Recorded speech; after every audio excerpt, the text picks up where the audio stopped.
What's going on, guys? Jesse, what's going on with you? What's up, Dan? Dan, I haven't talked to you in forever. And Dune, my goodness, man, we were already getting people in there. What's up, Dustin? Dude, I still don't have it. I got to go talk to the post office and see why they held that package from you. It says customer request, but I haven't requested them to hold my mail, so I don't know why the post office is doing that.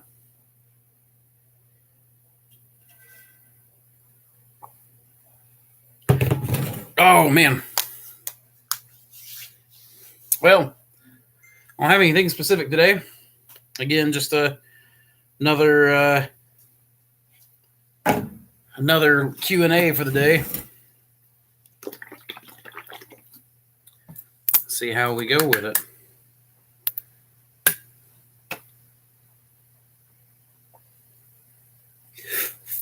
You can sit here and watch me drink.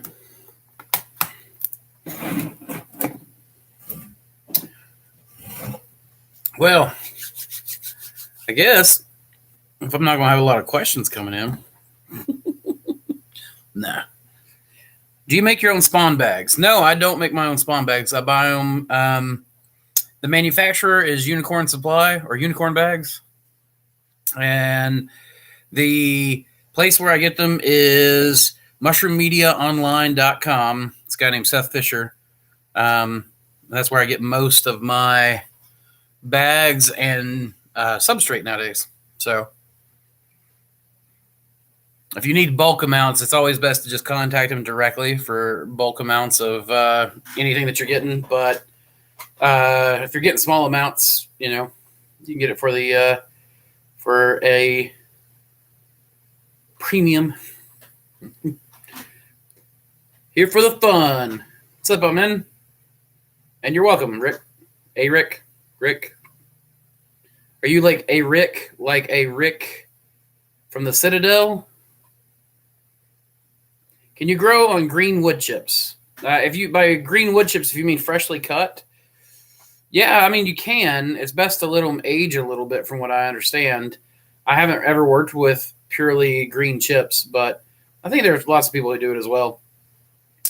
Andreas, hello. Hello from Sweden. Scandinavia fungi. Well, welcome, Sweden. Welcome to East Tennessee. It's good to see you. Hello, Quinn. Good to see you, too. Oh, Angela, gotcha. So not like Rick from Rick and Morty. Okay. I was hoping. I knew it didn't have a K on the end, but you never know. Greetings from Southern California. Unicorn Theory. What's going on? What kind of agar do you use? I have used some food grade agar, but nothing grew on it with MEA recipe. I use food grade. Lab grade is more expensive and more pure, and therefore I think less nutritious for your mushrooms. Now there are good reasons to get the lab grade, but for most growers, kitchen grade is going to be just fine. So. I ordered mine off Amazon, by the way. I think it's Seaweed Labs or something like that. I can't remember. Hello from Kingston, Ontario. You'll love your channel. Learned a ton. Thank you. I'm growing some blue, pink, king oysters, lion's mane, and turkey tail. Heck, that's a heck of a diversity. For Walsh Hills, Kingston, Ontario. Man, growing international today already. We've already had a Scotsman in here, and now Scandinavian and Southern Californian and Canadian. I'm actually going to Tennessee this weekend for a bachelor party. Nice. Which part of Tennessee? Because if you're going middle or west Tennessee, you're practically not in my state. East Tennessee is its own, right? We're actually more like Western North Carolina. But yeah, if you're down around this area, you ought to stop by. Greetings from hot and humid Trinidad and Tobago. Wow. Trenny Muppet Show. I like that name. Where you been, bro? Haven't been able to link up for a while. Yeah, man. I've not been on the Discord much lately. Though I will say I come on in the mornings, and there's a certain crowd that's there in the mornings that isn't there in the evenings. And so I haven't been there on much on the evenings, but I might go on tonight later after the live stream. I got a batch of semi sake I'm brewing tonight, and I may just turn on the Discord for some company. As far as the pine oysters, man, like I said, I haven't got the liquid culture yet. You told me that the post office had them held, and I have not been down to the post office yet, but I'm planning to go over there tomorrow on my way into work. But I would like to see this pine oyster. Our pine oyster is now in Agar, getting ready for liquid culture probably in the next week or two.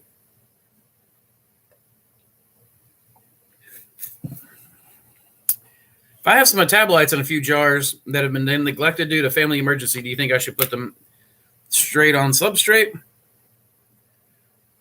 Or mycopis, someone called it, California here.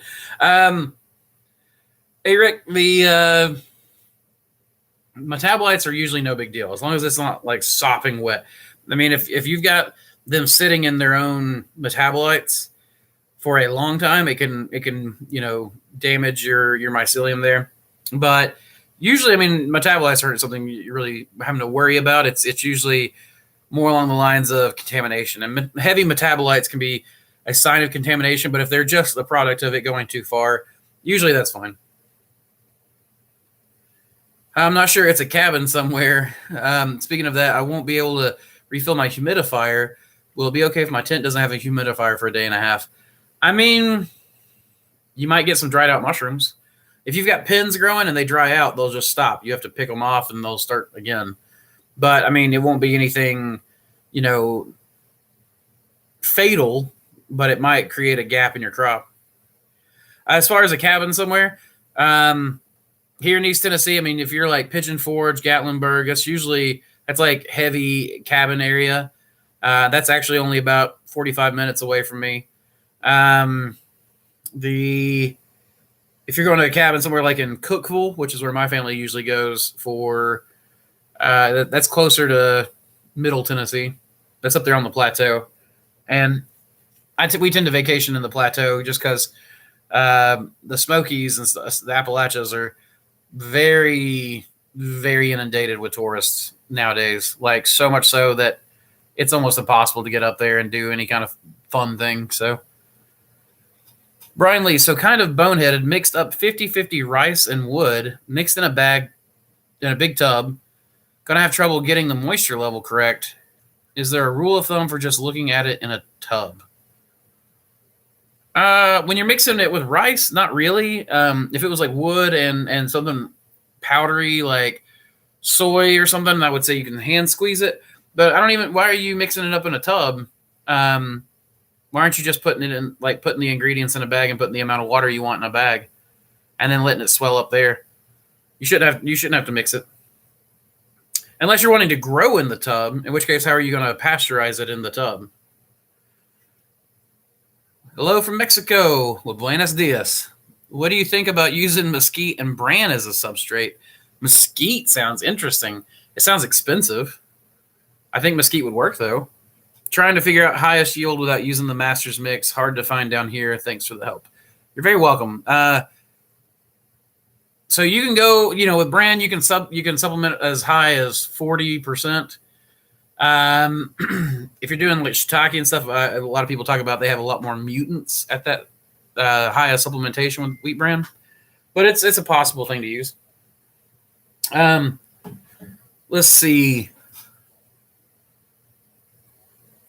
You might so soy, I would imagine, you'd be able to find in Mexico.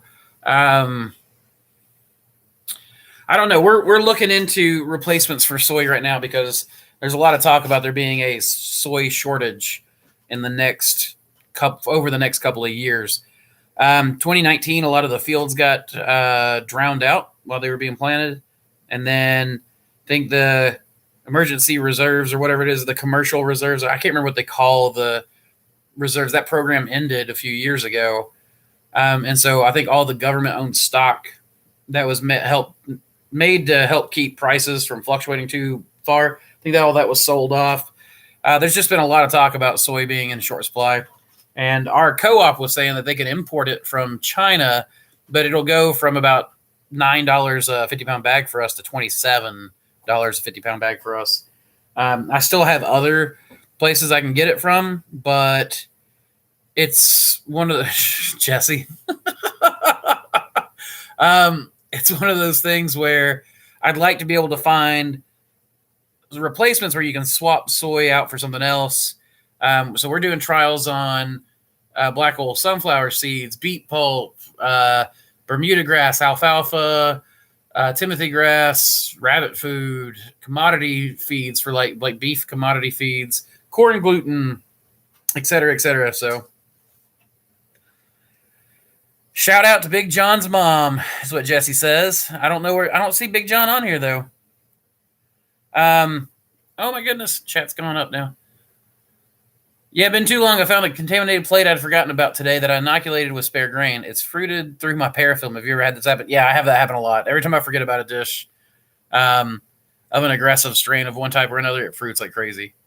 For Brian Lee, for moisture amount? Oh, well, just mix it up in a tub for a pre-fermentation of spawn. Oh, gotcha. Yeah, man, you can just put your dry materials in a bag and then just put so if I'm doing 5 pounds of dry material and I want a 12-pound bag, which will make a 60% hydration. I'll do 7 quarter-pound water, and that makes about a 12 and a quarter-pound bag with a 60% hydration. And so I just do that, and then whenever you put spawn in and you mix the spawn in, you've mixed all the ingredients up, so you don't have to mix it twice. Is there a shelf life for the liquid culture you extract your syringes from? I'm sure there is. I don't know what it is. I have used liquid culture that is a year old with fantastic results. So, and that at room temperature, stored at room temperature, in a syringe for over a year. It's like a year and 2 or 3 months, and it worked great. So, I don't really have a good answer for you there. And I would say that it's probably, it's probably pretty strain dependent too. Like certain ones that replicate more often, might get depleted faster than ones that don't. I don't really know. It's a good question, though. I'd like to know the answer myself. The truth is, though, I mean, with a year long shelf life, that's going to be plenty for most people. That's the oyster Ben found on Pine. Yeah, our Pine oyster. That's the one that Ben found on Pine in Panther Creek State Park. I'd say use them both to breed out on some dishes with the next level productive strain, maybe blues. Yeah, I was thinking that I might start crossing the Pine strain with some other stuff. The other point is I might start breeding strains for certain substrates to see if I can get, would be better off. So if I can get, let's say I can start breeding shiitake, and then I'll breed shiitake to do well on Master's Mix at a 50-50 rate. I think that is going to be a really good way to go. So I'm starting that with 3790 this coming week, making up some tests to start breeding shiitake for Master's Mix. So we'll see how it goes. I'd like to do that with pine too, though. Mesquite would be bean family and hella high in nitrogen. Yeah, I mean, but that's only if it's the mesquite bean. If it's the mesquite wood, yeah, I don't think that it would be high in nitrogen. Would it? I mean, maybe the wood's higher in nitrogen than other things, but I don't think it would be. I don't know. It'd be interesting, but I mean, it's still a good carbon source. Oh yeah. Can I send you a DM? Have access to cheap mesquite and brand. Interesting to talk. Santiago, if you want access to me, man, you can send me a DM, but I'm not always going to get it. The best thing to do is just join our Discord. If you go on our Facebook page, the Mossback Mushroom Syndicate, we have a pinned post that's our Discord. You can join it, and there are tons of people in there to talk about, including myself, for a lot of this stuff. So, you on the card at the moment, advice on proper moisture content for straw and bags. I pasteurize in large tubs and let drip dry, then pack into bags. Advice on proper moisture content for straw and bags. I pasteurize in hard tubs. So what we always do is we just let it drain, and when it stopped dripping, John, that's when I worked. But are you using the straw pellets, or are you using the shredded straw, or what? Hello, Johnny from Denmark is calling. What are the primary differences between the incubation room and the grow room? The grow room is where you're going to get your mushrooms to grow. So you want to be able to control your humidity, and you want to have a lot of light for pinning initiation and for color formation. Incubation, you usually want dark and dry. That's the two big ones. And you're not going to have open bags in incubation. You'll have open bags in fruiting room. Andreas Linden says, must say that I built almost my entire business on tips from you guys. Very thankful, by the way. It's successful. Hey, I'm glad it's successful. I'm glad you took my advice and it was successful. But that's awesome, man. I really appreciate that. I would love to see it. So if you're in our Facebook group, please share it. I'd love to see it. Hey, Josh made it. Rocket City Mushrooms. Welcome. I wish YouTube notified me like it was supposed to. Man, it notified me 30 minutes in advance. I wonder why it didn't do for you. Do you have the notification bell clicked? Because I sure clicked my own notification bell. Maybe you need to subscribe to me too. And give this video a thumbs up so YouTube knows that you want to be notified next time. You know, I'll get all that love while I can. Using whole oats on your recommendations. Love it. $9 Canadian for 25 kilograms. So $5 US. Yeah. Oats for people in northern climates are fantastic. It's actually one of the few cereal crops I have access to year round here, because we actually do grow it here locally as well. Advice on where to buy large amount of magnetic stir bars. Man, I don't know. I wish I knew where these guys on Amazon were getting them, where they could sell them for, the price they are. Because when I go to the scientific supply places like Fisher Scientific or anywhere else, they're always way more expensive than when I can get them on Amazon. So I don't know where the Amazon guys are getting them, unless you can buy bulk from China and have them shipped in, maybe. But honestly, man, I just go to Amazon. I bought 50 on Amazon, all 1-inch bars.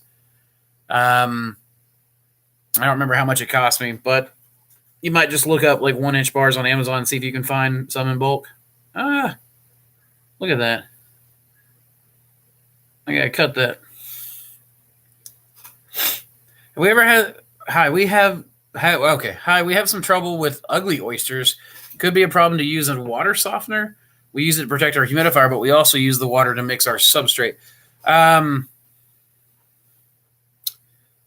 I don't know what you mean by ugly oysters. So are we talking ugly as in they have really long stems? Ugly as in they're all turning brown and mushy? Ugly doesn't tell me anything. I need to know what they look like. Fritz, why do you use 1 gram pellets in Agar mix? How do I identify or differentiate contamination? Thanks. I mean, if you're using I use actually 2 grams. Because I use 1 gram of wood pellets or straw pellets, or whatever, and then a supplement that would be another gram of soybean hull pellets. You can see contamination. I don't know. Like I've had a lot of people talking about contamination, like no food coloring in plates because you can't see contamination. Well, that's bullshit. Wow. What about the solids? I lift a dish, all of those pellets they're just scattered, and you can see the contamination still. I don't have any problem seeing contamination with that. Are you pouring it and then having trouble seeing contamination, or are you just wondering if you're going to have trouble seeing contamination? Because if you're wondering, I don't think you're going to have a problem. Contamination is, once you develop an eye for it, it's so easy. And honestly, I put a little bit of food coloring, like a needle full in 500 milliliters water of the gels, the concentrated gels. So when yeast and bacteria grow, they suck up what's on their substrate. And it's actually really interesting because you can see those really easily I can see contamination much sooner using the food coloring than I can without, because when they suck up that color, it actually changes slightly. And then as you reflect your light off the plate, you can see that contamination like that because it has a different sheen to it. Also, if you look under the underside, as the mycelium grows, it eats the food coloring, and you can see contamination underneath very easily by, let's say if I see a little circle of green, but my entire dish is clear for the most part, then I know right there where that food coloring is, that little spot where that mycelium should have eaten it already, there's probably bacteria between it and the mycelium. And that means that it took a little bit longer to process that food because it's got to go around or through. And that allows me to basically quickly spot contamination using the food coloring by, about day 5 or 6 or whatever.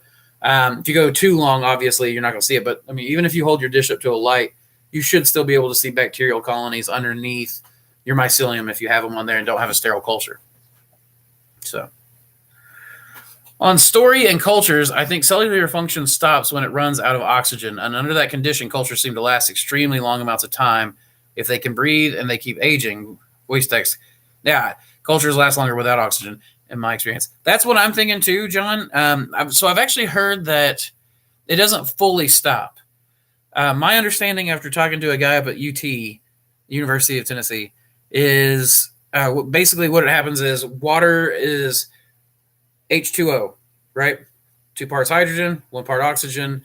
The mycelium can break that apart, that molecular bond apart, and pick up oxygen molecules out of water. I don't know how true that is. That's just what I've heard. I've just heard it's also an extremely slow process compared to when they have freely available air oxygen. And so I think that what they're doing is they're slowly metabolizing that oxygen over time. And because it's such a slow process, maybe cellular function hasn't stopped completely. It's like it's not suspended completely. It's just at a very, very slow rate, like hibernation or something like that. So I think you're onto something, John, for sure. Hey, Rick, do you have a recommendation on Flowhood? Thank you. Fungi, Perfecti sells them. Eric Myers sells all-in-one units. You can call Man o' War Manufacturing. You can call Mossy Creek Mushrooms, and we'll get you in touch with Man o' War, or email us or whatever. But Ben at Man o' War Manufacturing, the Ben, my business partner for Mossy Creek Mushrooms, he builds flow hoods. He's built sterilizers for people, that kind of stuff. So, I mean, people are welcome to call or email, and I can either forward those emails to Ben, or I can let him know that people are wanting to talk to him about certain things. But he absolutely does build all that stuff out for people. But my first flow hood was from Paul Stamets at Fungi Perfecti, his company. My second one was some parts from it's a company in California, American Pure Air, I can't remember the name of the company, but I just got the parts, and then Ben built the hood out for me. So that's what I would do, is just talk to him.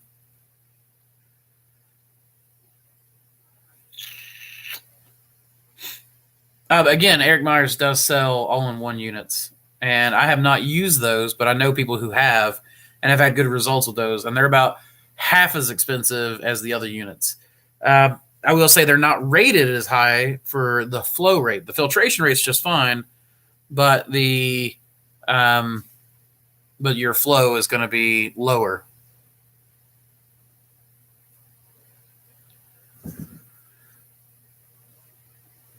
I can get wood chips $15 a truckload, $30 a ton. Are wood chips good to grow on? They are, but they're going to be more labor intensive. You probably can find hardwood fuel pellets or straw pellets for $5 a bag, $5 for 50 pounds, and that's going to be much easier for you to handle. You're going to know what your moisture content is, and so it'll be easier to use. So, I mean, even if you can get $15 a truckload, $30 a ton, it's not going to make up for your labor costs if you're trying to do this for profit. If you're just doing it for home use, yeah, scoop some, buy some wood chips, or if you're doing an outdoor bed, even, that's a good way to go. For outdoor bed, for like brick caps, bluets, wine caps, and almond portobello, I think will grow in wood chips, but you may need to mix some soil in there, or some manure-based compost or something. Rocket City mushrooms. Yep, it's clicked. I don't know, man. YouTube's always just pulling jokes on us. Is that Bannigan instead of Brannigan? I got notifications last time. I didn't this time. Oh, I'm sorry. I did it like hours in advance this time. I'm shredding straw. I was just curious if the residual water after drip dry is sufficient to go straight into bags. Yeah, usually it is. Truffle, you're going to have to wait. Do you think small cylinder neodymium magnets could be used instead of magnetic stir bars? Yes. You could use a screw even, but I will warn you, the ceramic is there for a reason. When I used a screw, A, it rusted, which was fun. And B, the screw, as it would spin, the disc side wore a groove into my glass. I imagine the magnet might do the same thing. So, I mean, you can try it and see. I bought a bunch of ready-to-fruit Hericium kits, and the first flush was quite all right, but no second flush after a month. Temp at 52 Fahrenheit, humidity 95, and fresh air exchange at about 10 hours. Should I 10 times an hour? Is that 10 times an hour? Should I soak the blocks? Not necessarily, but your humidity, if your humidity is staying at 95 all the time, that's way too high. You probably have bacterial infections in those bags. You'd need some sort of dry spell to keep contamination down. So you should always have a fluctuation of a high and a low. Now, I talk about this in my humidity video. I have mine set down at 65% relative humidity on the bottom end and 95 at the top sometimes. But usually it's not even 95. It's usually around 85. If you just have a room socked with fog all the time, and you're going to have a lot of bacterial problems. My dog is making it known that she needs to go outside. So you're going to come with me while I go let her out. Because I could have sworn that I let her out before she left, but she is pregnant and apparently needs to pee a lot. Oh. Okay. Kings of Metal. Been moving up. Kings of Metal? I don't know. We still use wood, bro. I will say that the new Thor baggers, Dune, that you and I are talking about, Ben, here. Ben has now created all Thor baggers are able to do 5-pound to 12-pound bags. They are all capable of doing different recipe mixes. I don't know all the recipe mixes exactly, but like we're running 12-pound bags with a 60-40 mix right now. If we go down to 10 pounds, we can get something closer to like a 70-30, 80-20, I think. But you can change the recipe by and it takes 5 minutes. It's like 5 minutes, and you can change your bagger over from doing 5-pound blocks to doing 12-pound blocks or changing the recipe up. It is incredible how fast these things are. And it's because he changed the water system. So baggers are getting real. And not only that, but now he's in contact with a fabrication company that works in aerospace and does metal work. And they're coming up with a plan for a bagger that they then want to start offering in metal and offering basically we'll keep the wooden Thors pumping out because we know that a low-cost bagger is the friend of the people right now. As people continue on and they either want to upgrade, they can upgrade to a fully metal bagger, or they can just get one if they're going to. Like, I like the wooden baggers. We're probably going to stick with one. I'll test the metal baggers, but I don't see any reason to go to the metal exactly right now. But yeah, Ben's moving up big time. He's doing all kinds of stuff. Do you think all the Hericiums can handle cooler temperatures or just the bear's head? I love how alien they look. So bear's head and comb tooth seem like they do well in cooler temps, but no, not all Hericiums do well in cooler temps. My Dyson Sphere, we've recently figured out through this winter, we trialed it a few times. Dyson Sphere was cloned in August, and it apparently wants to be grown in August. It does not like any cool weather at all. So that is a heat-tolerant lion's mane for sure. Air Science in Florida. It's Air Science in Florida, not California. Thank you, Dustin. For flow. Oh no. So Air Science in Florida does do flow hoods, but there was a company in California that was something like that, Air Pure or something like that I bought the parts from. So Eric over here selling over 150 hoods for over 1,000. Man, what a business model! Just saying. Well, you got to think he's probably not making much on those. What he's probably doing is skimming off the top. I'd be surprised if he's making $200 on each one. So if Eric Myers is doing $200 on each one of those and he sells 150, that's a lot of money. Don't get me wrong. But it's not like, in fact, that kind of depends on what even model it is. For over 1,000, he's probably not even making 200. But let's just give him the benefit of the doubt. 200 times 150, that's $30,000. Depending on how much work that takes, how long is that taking him? Is it taking him a year to sell 150 hoods? Is it taking him 6 months to sell 150 hoods? I don't really know, but he's definitely making money on it. But you got to think of his overhead too. So he's probably making $200 a unit, and then you have to go into paying for his warehouse, paying for labor to disseminate all those. I doubt that he's making more than, I doubt that he's making a ton on those. So his profit margin is probably going to come.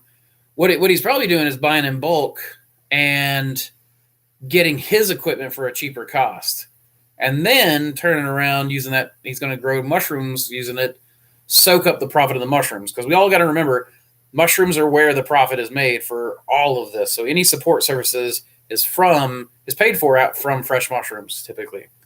And then he might have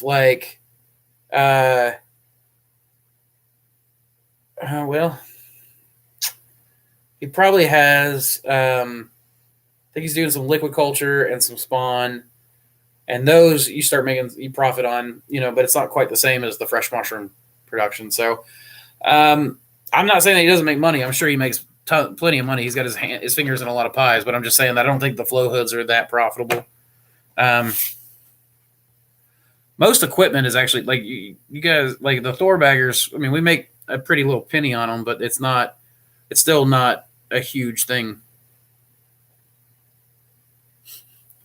The heck? There it goes.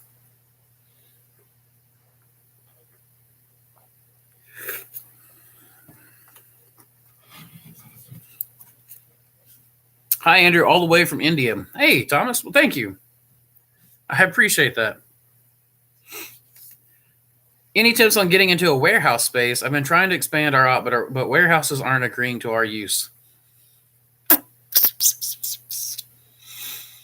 Justin, where are you? I'm trying to remember. You've told me before. And usually, so my warehouse is in kind of down there at the poorer part of town. It's on the poor side of the highway, we'll call it. I don't actually mean that, but because there are plenty of nice houses on that side of the highway too, because that's the college part. But we are in a rougher area, and there are tons of warehouses open up in our space. Now, we'll say a lot of them are saying, no, we don't want mold spores or whatever in our warehouse. And we're saying, oh, we're going to build a plastic shell. All the spores are ejected outside. It's all negative pressure. We take the time to explain it. So maybe if you take the time to explain to them, hey, this isn't going to be a problem because we take active steps to protect. I mean, we are in a block and wood warehouse. Our roof is made entirely out of wood and is exposed. It's not a metal wood or a metal roof like you see in most warehouses. And they were definitely worried about having a lot of humidity and spores in that place. And we had to talk them through it and basically tell them, here's how we do it. You can look at our YouTube and see how we do it. We're growing in a place that has wood. We've got plastic stretched over it. Air is being pulled out all times. There's no humidity just sitting in there. And we use foggers instead of misters because we don't want a lot of water on the floor all the time. So And that sold them. On the magnets, my plan was coat and silicone, may even put a small scalpel blade on there too if I want to get crazy. What would be the scalp? Oh, to shred the shit out of it? Sounds dangerous.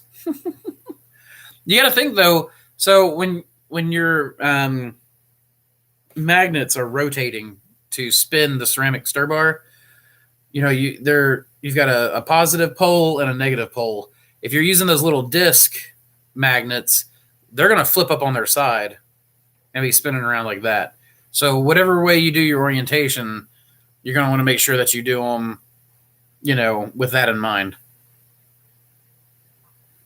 Can you please do a video on how to grow king oyster mushrooms? Sure. Put in grow room and cut square. That's all I do. Cut square and treat them like regular oysters. But we can probably do a king oyster video at some point. I've got king blocks growing in right now that are about to go in. So, have you seen Mike eat through aluminum trays? Do you know if aluminum is broken down or is it translocated into the fruit? So, mushrooms are heavy metal accumulators. They do accumulate it into the fruit. That said, I don't know about aluminum, and I don't know if aluminum trays are just, one of those things that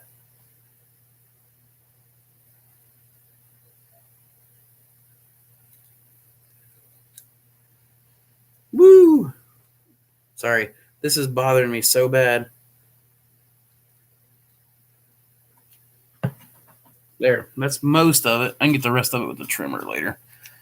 Okay, sorry about that. That was just, every time I looked in the camera, it was driving me insane. Okay. I will say that I've noticed that, being in a grow room is hard on like galvanized metal. It is very, very hard on it. So, and I think my dogs are down the neighborhood, bothering the neighbors.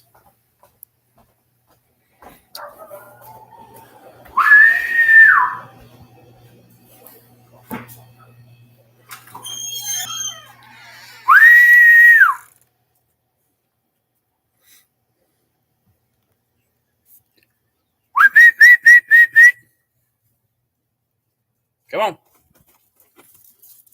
Yeah, I saw my cover got stripped off in a storm. Shuffle, come on. Okay. What was I saying?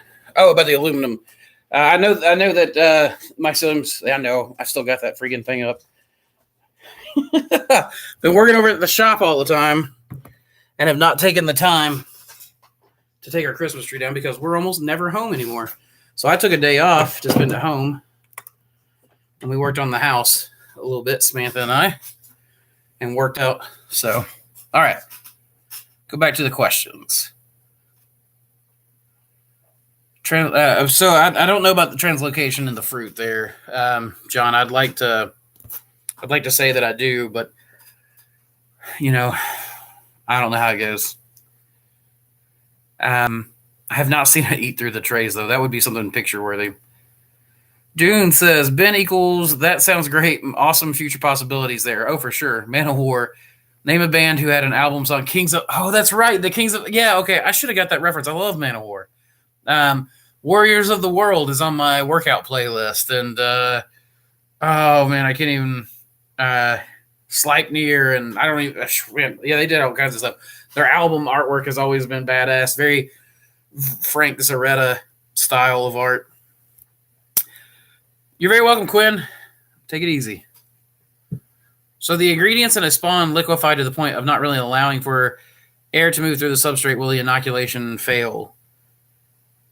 Not necessarily. I mean, you got to remember we grow mushrooms in liquid.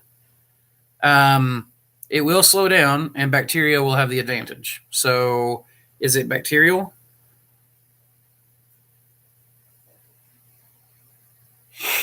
Sounds dangerous. Yeah, it does. Been a little spinning blade. Dr. Jerkface. All my cultures love Master's Mix in my MEA.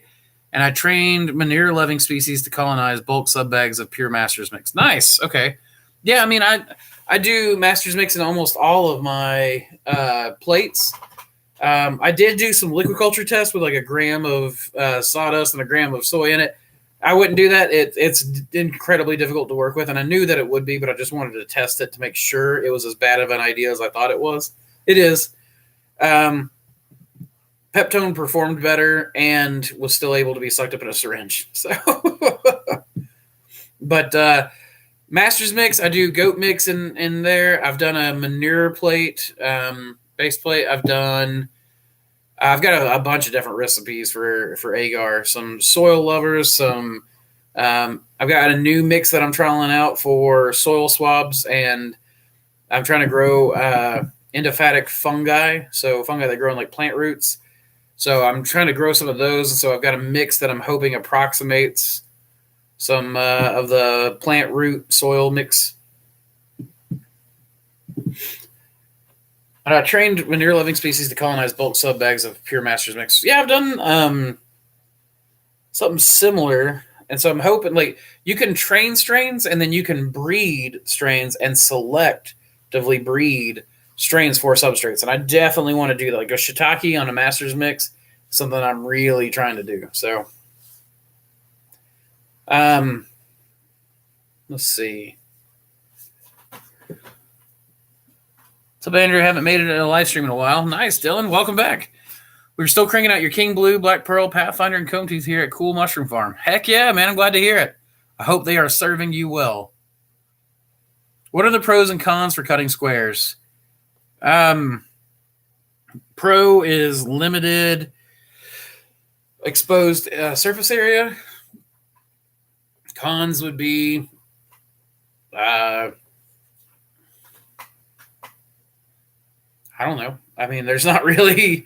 I don't really know of any cons to doing it. Like I don't know why it's not done more often. It's maybe the fact that like if you do like an X instead of a square, the X will grow into a similar size shape as the square as it grows and pushes the flaps away. But maybe what you can say is that leaving the plastic there and just cutting the X will allow for that to act like a casing layer, the plastic to act as a casing layer. Fly. And that might have some benefit. So, but I mean, as far as I can tell, the square is the best way to go. Shout out from Hondo, Texas, from Leroy McClure. Well, what's up, Leroy McClure? Shout back out to you from East Tennessee. I found that old lion's vein. It weighed 5.3 pounds. It's really yellow. Do you think I still get a clean clone if I go deep inside? Oh, yeah, absolutely. Ben brought me some oysters that were dried up, but he noticed they still had some give to them. On the inside, like when I opened, cracked that dry oyster up, there was still soft, spongy tissue on the inside. And I got clean cuts off that are growing in quite nicely right now. So you have to use waterproof fans for pulling air out of the fruiting room, or is the moisture not significant enough to affect it? I mean, so I don't want to get into a liability issue here. I'm sure waterproof is best. I will tell you what I do, and I will make no suggestions to you. How's that? I use just regular can fans and suck the air out. I have not found a problem with the fog in those fans. We spray the fans out with a pressure washer. This is what we do. I'm not making suggestions. With a pressure washer when they are not hooked up, like on the back dock. So we take the dirty fan out, put a clean fan in, take the dirty fan out to the back dock, spray it down with the pressure washer, let it sit for a week and dry fully, and then swap them out. So that's what we do. New subscriber. Hey, well, thanks. Thanks for the subscription. First live viewer. Congratulations. Thank you for all your advice. Using my Mossy code for all my orders. Well, thank you. I really appreciate that. That does help a lot. That helps me actually quite a bit if you use those affiliate links and codes. Dr. Jerkface Manure Lovers, you say. Wink, wink. He's growing agaricus. I've seen it. Speaking of, I'm looking for some good agaricus strains. I want some portobello. I want to grow some portobellos. Like, I really want to try some. So if anybody knows of any good portobello strains that I don't know about, I would love to get some.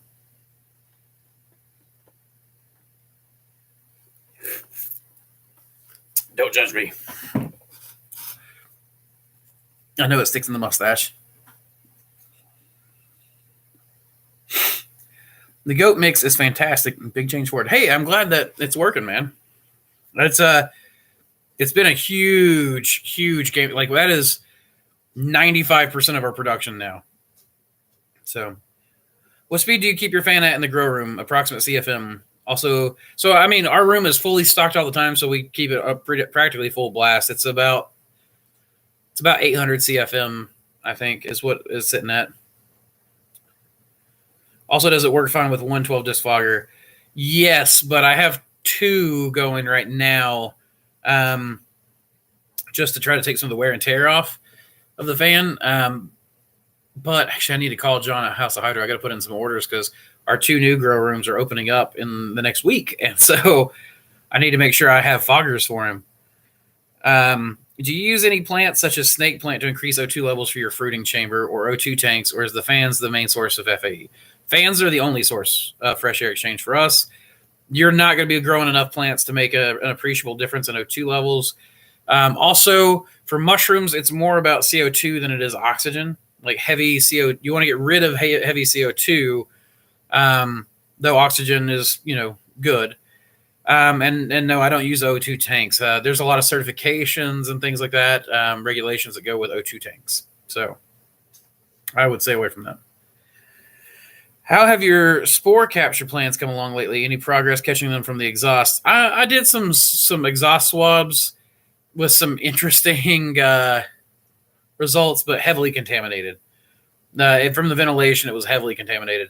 Now, I will say, like, holding a plate up underneath an oyster that I could see spores coming out from, that worked great. But still, I mean, spore prints are my main way of going. I'm doing a lot of spore prints these days. A lot of spore prints. Started my mushroom journey about a year ago. Thanks for all the great info. You're very welcome. Just bought Lion's Mane and Old Road Oyster LC. I saw that order come in. It alerted my phone from you this morning, and I'm looking forward to growing them. I don't think you're going to regret the Old Road. That thing has changed everything for me. I have one other oyster coming up that we're trialing out. It just went to spawn yesterday, maybe Monday. I'd have to ask Jack. But it is the Brigham Road oyster. At least that's what it's where it was found. And this mushroom was dropped off by just a person who wanted to give me some strains. So she brought a bunch of strains from her farm and from her old family place and wherever she had been hiking. Opened the bag, and it smelled incredibly sweet. I have never smelled a microbe this sweet smelling. Even koji's not this sweet, which blows my mind. And I thought, well, that's got to be like where it was in a plastic bag. It's like fermented. That's not the way it goes, right? So I cloned it out, and I'm sitting there working one day, and I'm like, oh yeah, I need to expand that. So I opened the dish, and as soon as I opened the dish, the flow hood blows that air in my face off that dish, and it's the sweetest smelling scent I have ever smelled. It's just so sweet smelling. It's almost heady and very floral, very, very floral smelling. I was like, wow, that's incredible. So now we've messed with the liquid culture, and the liquid culture is putting off that smell. This oyster is going to be strange. Like, if it tastes anything like it smells, it's going to be super sweet. So that one's coming out too. Now, I only bring that oyster up because Old Road had a similar thing where it just, the smell, it was such an amazing smell, and then it's turned out to be the best tasting oyster I've ever had my entire life. So I think you're going to like it. And of course, I'll let everyone know when that Brigham Road one comes out as well, because that's going to be some interesting genetics to play with. But it's that Old Road, man. I have cooked it in spaghetti. I put it on steak. I have put it on baked potatoes. I've put it on, I don't know, but I'm about to grow out a bunch of it and try to brew. I'm going to make some oyster mushroom tempeh, And I'm going to do probably an oyster mushroom using the old road oyster, an oyster mushroom beer of some sort. So that's going to be fun as well. But that one has just got such a good flavor. I'll stop. I know it seems like I'm just trying to sell, but I freaking love that oyster. I have portobellos here in Florida. No, Dustin, I didn't know that, man. Monterey mushrooms and Monroe for bells. Yeah, so I mean, I can go to the grocery store and get one of theirs that was grown right down the road. I mean, they're maybe Venor is maybe an hour from me. I don't know why I called it Monroe a moment ago, but Venor is not far at all. But I don't know if they sell spawn. I mean, I could go clone the mushroom, but I'd rather get something a little closer to the source. I think Amasil grows some. Lamberts, I could probably get I don't know if they sell that in small amounts, though. If I can get just a bag of Agaricus spawn off of them. And I would rather try to just get a bag of Agaricus. And I wonder if I'll have to do a Dung Lovers mix. We should just get some and trial in on Master's mix and see if it does well. Got some almonds and teachers or... can spore prints be sent internationally? Really wanting to try some of your strains. I don't know. I don't know what the legality is on that, Waters. We'd have to look into that. But I'll tell you, I would... My strain, it won't be my strain if I send you the spores. It'd be the children of those strains, and you can get... Some of them might behave like the parents, and some of them may not at all. So... Because where my strains are crosses... So, okay, let's just... I'll put it to you this way. We're going to talk about psilocybin growers for just a moment. The guys who are taking golden teachers and they're able to sell a spore syringe of golden teachers and it come out as golden teacher is because that strain is so inbred that it now breeds true. That's not a bad thing. It's called line breeding. It's a very common practice in breeding strategies. I've just always thought it was interesting that we just always breed mushrooms to themselves and very rarely ever cross them, which is why I started crossing strains. But let's say that if you took Golden Teacher and Albino and you crossed them, all of a sudden you're not getting the same genetics over and over again that'll breed true. You're getting something much closer to a hybrid in a plant or a cross. Which I don't know why they call them hybrids in plant world for what is actually a simple cross. But say you take a purple Cherokee tomato and a Kosovo tomato, and you bred those together. You got a really nice juicy tomato, and you have a really nice meaty sandwich tomato. You cross those. You're going to have some that are going to have a lot of meat and juice, and some that are going to not very juicy at all, and some that are going to be way too juicy, and the flavor is going to be all over the place, and the color and the pattern and everything else for all the children. You take those children and you take the one you like and you breed it as close to itself as you can possibly afford to do so without inbreeding depression. And now you've got a strain that breeds true, like a purple Cherokee or a Kosovo, except now it's a purple Kosovo or a Kosaki or I don't know what. But that's the same thing that's happened in psilocybin world, is that these spore syringes are bred together till they breed true. If you take my cross, you like mother of pearl is a blue oyster and an elm oyster crossed, and I send you a spore print of that, you'll have my genetics, right? You'll have that mix, but you won't have that mix put together in the exact same way because the children it's going to throw will be vastly different from one another. And then now you add into the idea that mushrooms don't necessarily all, like a body of mycelium doesn't necessarily have the same genetics in every hyphal tip as every other hyphal tip, and can oftentimes have 3 spores or 4 spores as the parents instead of 2, like a pollen and a ovum in a plant, or a sperm and egg in animals. It makes it to where the genetics gets even weirder.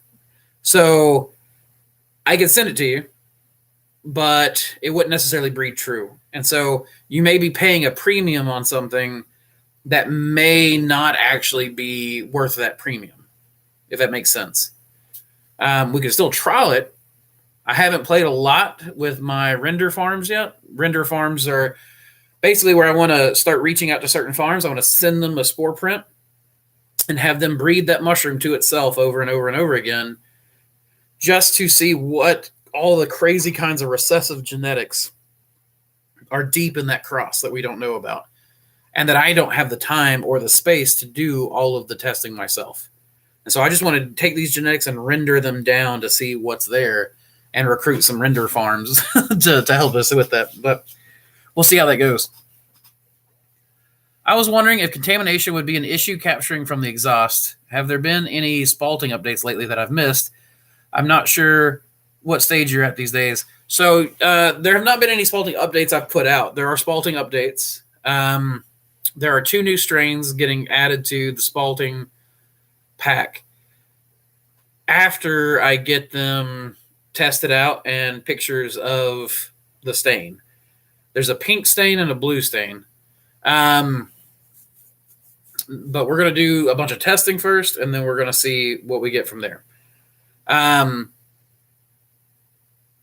The spalting blocks that had the black zones in them, the green spalt, everything spalted just fine. We tried to dry everything out by putting them outside. They ended up holding water and going bad. So now I've still got the black line spalt. I'm working on drying those and cutting those into sound panels for the studio. So that's kind of cool. But the update on that is that the work, we're still trying to let them dry. I'm trying to let them dry slow enough that they won't crack. So it's a patient process. That said, too, I'm about to go down and talk to a mill this week and start working with them on getting fresh cut live edge slabs, and then we're going to start packing them in the sawdust spawn of the strains that we want to stain the wood, and then see how fast we can get a stain. And I think that's going to work out really well. I think the combination of liquid culture and mass spawning, like packing these slabs and spawn, is going to be a great way to go. So sounds like my family's home. Brian Lee, grain spawn mixed wet in a slurry is the fermented to yield biological products that will be used when that spawn is used as a mother. Are the mic products useful to start the subsequent grow? Grow out. Okay, hold on a second, Brian. This sentence isn't making sense to me. Grain spawn mixed wet in a slurry is the fermented to yield biological products that will be used when that spawn is used as a mother. Brian, I'm going to need some help with that, man. Can you break that down for me? Do you have to deal with FDA or USDA to sell to restaurants? No, you do not. I do not in Tennessee. You should have to deal with the FDA or USDA till you grow to a certain point. Man, my nose is stopping up. Dang, I'm late. Good afternoon. Good afternoon, Christopher. I'm used to pheno hunting. Wink, wink. Gotcha. I understand what you're talking about. Fair enough. Then maybe we can. I can send you something. What systems do you have in place to maintain the consistency of your product? Like each week, I need to do A, B, C. We create a system, a cycle, and then we work that system every week. So we know that, like in the grow room, I've got it. We've got 4 walls, so that's 4 weeks worth of blocks. Each wall holds 168 blocks, so I know that I need to empty and fill those every week. I know that I need to produce a certain amount of blocks every week because I have customers who buy 50 every other week, so that's 25 a week, and then I need, you basically just look at your numbers. This is the whole idea of working backwards. Pick your target and then work your way backwards to the point that you're standing at now, and now you have a plan to go forward. That's what you need to do, is basically you need to create a system and then work that system in a consistent way, and you'll get a consistent product. If you want mushrooms weekly, then you need to plant weekly. If you want spawn weekly to make your mushroom blocks weekly, you need to make spawn weekly, et cetera, et cetera, et cetera. I'll gladly be a test subject for breeding projects. Send me the spore prints. Okay, Dan, we can probably work. Like I said, I want to get these render farms going, and I basically, people who are in the Discord, I'll be talking to you guys, and we'll we'll work in the breeding project or the breeding experiments tab. I'll make the announcement. We'll start doing spore prints. But first, let me get the spore prints ready, and we'll make the announcement after, and then I'll start mailing them off. And then I'll have a SOP that has to go with it. That'll be I'll need regular reports coming in order to be part of this. But we'll start it with like one particular strain, do spore prints of it, ship those out to people. We'll all work on rendering out stuff, and then we'll get the data points probably to Dan knows who I'm talking about, but probably get it to Adam. And Adam, we'll see if he'll get us going out with all the charts and everything that we need, the spreadsheets. Update on your LC straight to bulk substrate bags. Yeah, sure. They crew in. They even beat the contamination that was in there. Though not all the blocks contaminated. It was only like 2 out of 6 or whatever. Then I did a 7th, 8th, and 9th bag, and none of those contaminated with a different strain of oyster. They're fruiting like crazy right now. Like there are pins everywhere. Like these are going to be massive fruits. So obviously it's working just fine. It did take about, what was it? Maybe 3 weeks, if I'm remembering correctly. I don't have the paperwork here. It may have, I think it took about 3 weeks longer. Which honestly is just fine. I can wait 3 more weeks if it means I don't have to shake at all. And they're fruiting without shaking. And the whole thing is hard as a brick still. So I think it's going to be very interesting. Though it's going to change my compost that comes out the other end. So people who are buying compost from me may have like hard as a brick type compost. Like it won't run through a manure spreader and stuff like people are doing. So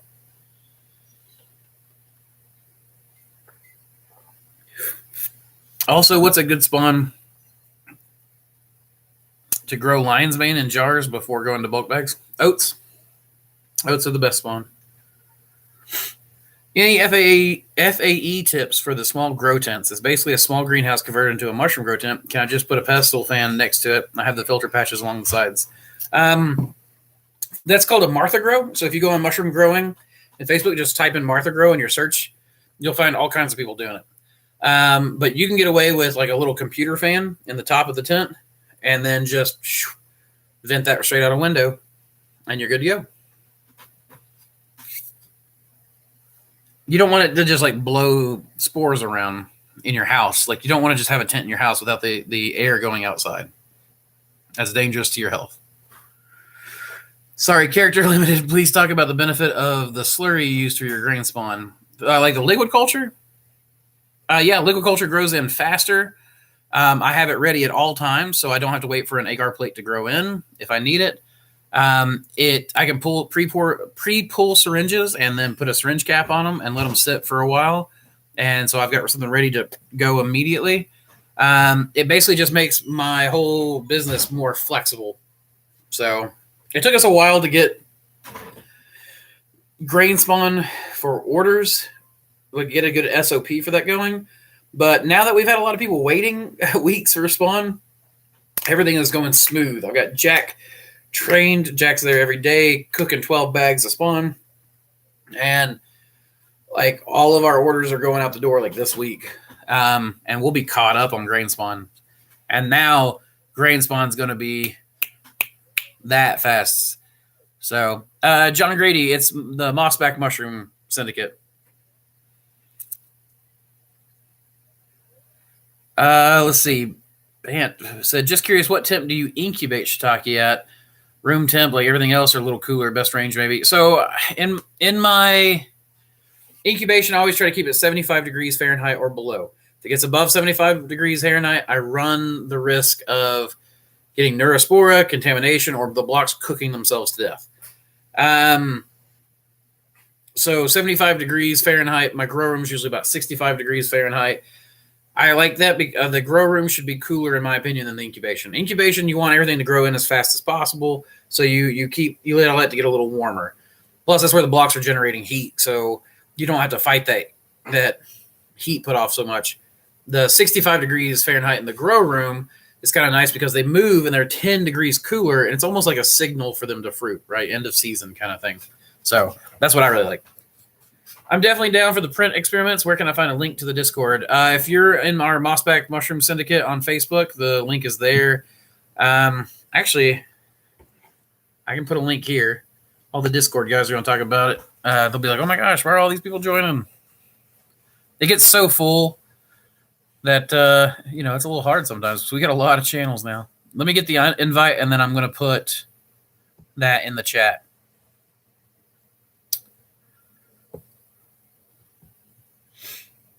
Mm-hmm.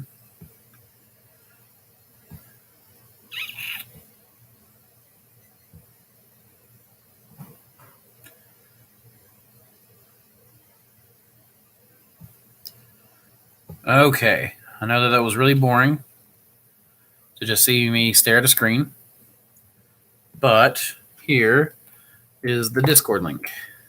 That is now in the chat.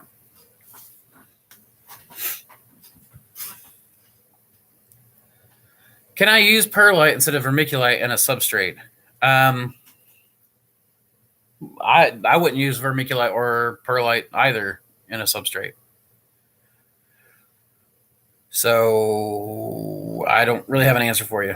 I don't use either one of those in my substrates. I got my bulk LC along with the mother of pearl and lion's mane cultures I bought from you. Heck yeah, man. Awesome. Mother of pearl's amazing. So stoked. Very quick shipment as well. And thanks for the bonus MCM owl sticker. You're very welcome. I'm glad you like that. Samantha drew that one day in about 5 minutes. And I was like, oh, can you send that to me? And then I made thousands of stickers without telling her. And she's been mad at me since. So don't tell her.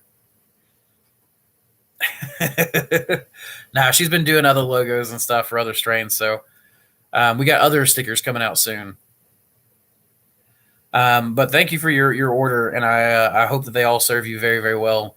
And I appreciate you mentioned in the quick shipment, we have gotten staff trained, and so now our turnaround time is like that. I mean, it's just, we're shipping twice a week most times. It's very, very, very quick. Do you have anything to process do you do anything to process the substrate to make it into usable compost? I have people interested in picking up my stuff, but I can't explain to them what I do with it. Sure, Justin. So I'll tell you my process. I say $100 spent mushroom substrate, $100 truckload. You come, you load, and I let them load it up in the plastic bags. I do nothing. They call me and they're like, how do I pick it up? And I'm like, you just come in, it's in plastic bags. You just throw it in the back of your truck and then you're ready to go. And then they give me $100. And I've had people go, what happens if I bring a truck and a trailer? I'm like, well, then it's $100 for the truck and $100 for the trailer. They're like, yeah, but what happens if I bring a big dump trailer? I'm like, I don't care how big that trailer is. It's $100. You can either pick up everything I have or you can pick up enough to fill the trailer. I'm good to go with either one. So the water table in Vegas is full of chlorine and my grain spawn hating life. I'm using purified water to soak my whole oats. I'm going to invest in some type of water. Any suggestions? I use tap water with chlorine and fluoride in it. I know a lot of people say you're not supposed to do that, but I mean, my grain spawn doesn't mind the chlorine. If you do the soak method like I talk about, then, I mean, in about 24 hours, that chlorine's gone anyways. So if you just take water and let it sit out, the chlorine dissipates. What's the best way to deal with low humidity issues with small home grow if I don't own a tent? Sterilite bin, oftentimes for people. The shotgun tub, I think is what the people call it. Shotgun tote. Need any help on Martha Grow style? Make sure you join the Discord. I can help and others too. That's Rocket City. Yeah, he is in the phases of leveling up to a commercial grow these days as well. And he probably knows quite a bit of the up-to-date stuff. So if you guys join the Discord, I believe his handle is just Rocket City Mushrooms on there too. And we got a lot of helpful people in there. We got people from Australia to Scotland to America, Canada, South America, Austria, Germany. I'm sure I'm missing some people. So we have a ton of people in there from all over the place, and all of them have dealt with different problems that I've had to deal with and are very helpful. So thanks for all the info. Oh, so sorry, on the low humidity issues with the small home grow. The shotgun tub is what I'm thinking is probably going to be the best thing. But you can buy small pond foggers. House of Hydro sells 1 disc units, 3 disc units, so on and so on. And John at House of Hydro is great customer service. You're very welcome, Sora. Gonna get going. I appreciate the live streams as always. I'll join the Discord. Interested in the breeding experiments. I'm down with the bitty gesture. Heck yeah, John. Sounds good, man. Look forward to seeing you there. If you're not already left. Hey, what's your experience? I mean, I'm whether either way, but what I'm saying is I hope you heard it. Hey, what's your experience with restaurants and best ones to look for to gain some clients? I've been growing mushrooms for a while, and I'm not starting to think about getting clients and selling these. Yeah, so it's super easy, motocross. Usually what I do is I go in Google and I type in fine dining near me, and then it'll pull up a list. I start looking for restaurants that are really nice looking, but are non-chain restaurants, not owned by, or at least not obviously owned by, a bigger company. Actually, a lot of my restaurants do turn out to be like owned by Ruby Tuesdays or who else might, not Cisco. But anyways, I've got restaurants that are owned by like Ruby Tuesdays and whatnot. But because they are small and managed on a small scale, they get a lot more freedom. So that's who you want to target. And then you want to show up one day with a 10-pound box of mushrooms and say, you want to do this between lunch rushes or supper rushes. You don't never show up when you're in a rush. Have your card stapled to the top of that box. Just walk in, say, may I speak to the person in charge of purchasing produce? Usually they're like, no, he's not here, or he's not available, or they're not here. What do you have? We've got mushrooms. Oh, hey, Johnny in the back, come out here and take a look at these. Or they'll just take the box and go back there. And what I do is I always have that little card there with my number, right there visible. And usually I'm getting called before I leave the parking lot, them wanting to come in and talk terms. And then I just tell them, I want to sign you up for a box a week or a case a week, or, I have a case minimum. And, if I get you on a weekly, then you will always have mushrooms, because I will basically be setting aside space in my grow room for you. And instead of really buying mushrooms from me, what you're really doing is hiring me as a service to grow mushrooms for you. Because that's really what I'm doing, is I'm putting space aside for you. You're renting space in my grow room and renting my labor. And they usually really like that. And I've very seldom been turned away. Now, I will say COVID kind of stopped some of that stuff, where they're controlling access in and out a little bit more. So you might call ahead, but never call during a rush. Again, I would call and ask to speak to the person in charge of purchasing produce. Do not mention that you're looking to sell them mushrooms. Just tell them you want to set a sample aside. You want to put a sample in their hands, and what would be the best and most appropriate way for you to do that, because their time is busy, and you really just want to make sure that you serve them. You really want to make sure that you're not taking up any of their time, or what's it called? Inconveniencing them. You want to make sure that you're not inconveniencing them. So that's how I get clients. What about a Swedish, Scandinavian, European syndicate? I'm in that order, of course. Come over to visit. Dude, I would love to come visit. I really, really want to come to Scandinavia. I think when I had my DNA test done, it was like I was more Norwegian than Swedish, but that doesn't matter to me. I'm more Scottish and English and whatever than anything. So, right? We were like beating each other up for forever. But on a serious note, I would love to come. I want to tour Europe so badly. I can taste it. I just don't know that I can come over there right now and get back home. Thanks for the link. Sorry it kicked me out of the vid a second when I clicked it. Well, no worries, man. That's fine. I'm glad that you guys have it. I didn't know that it would kick you out of the video whenever you click it.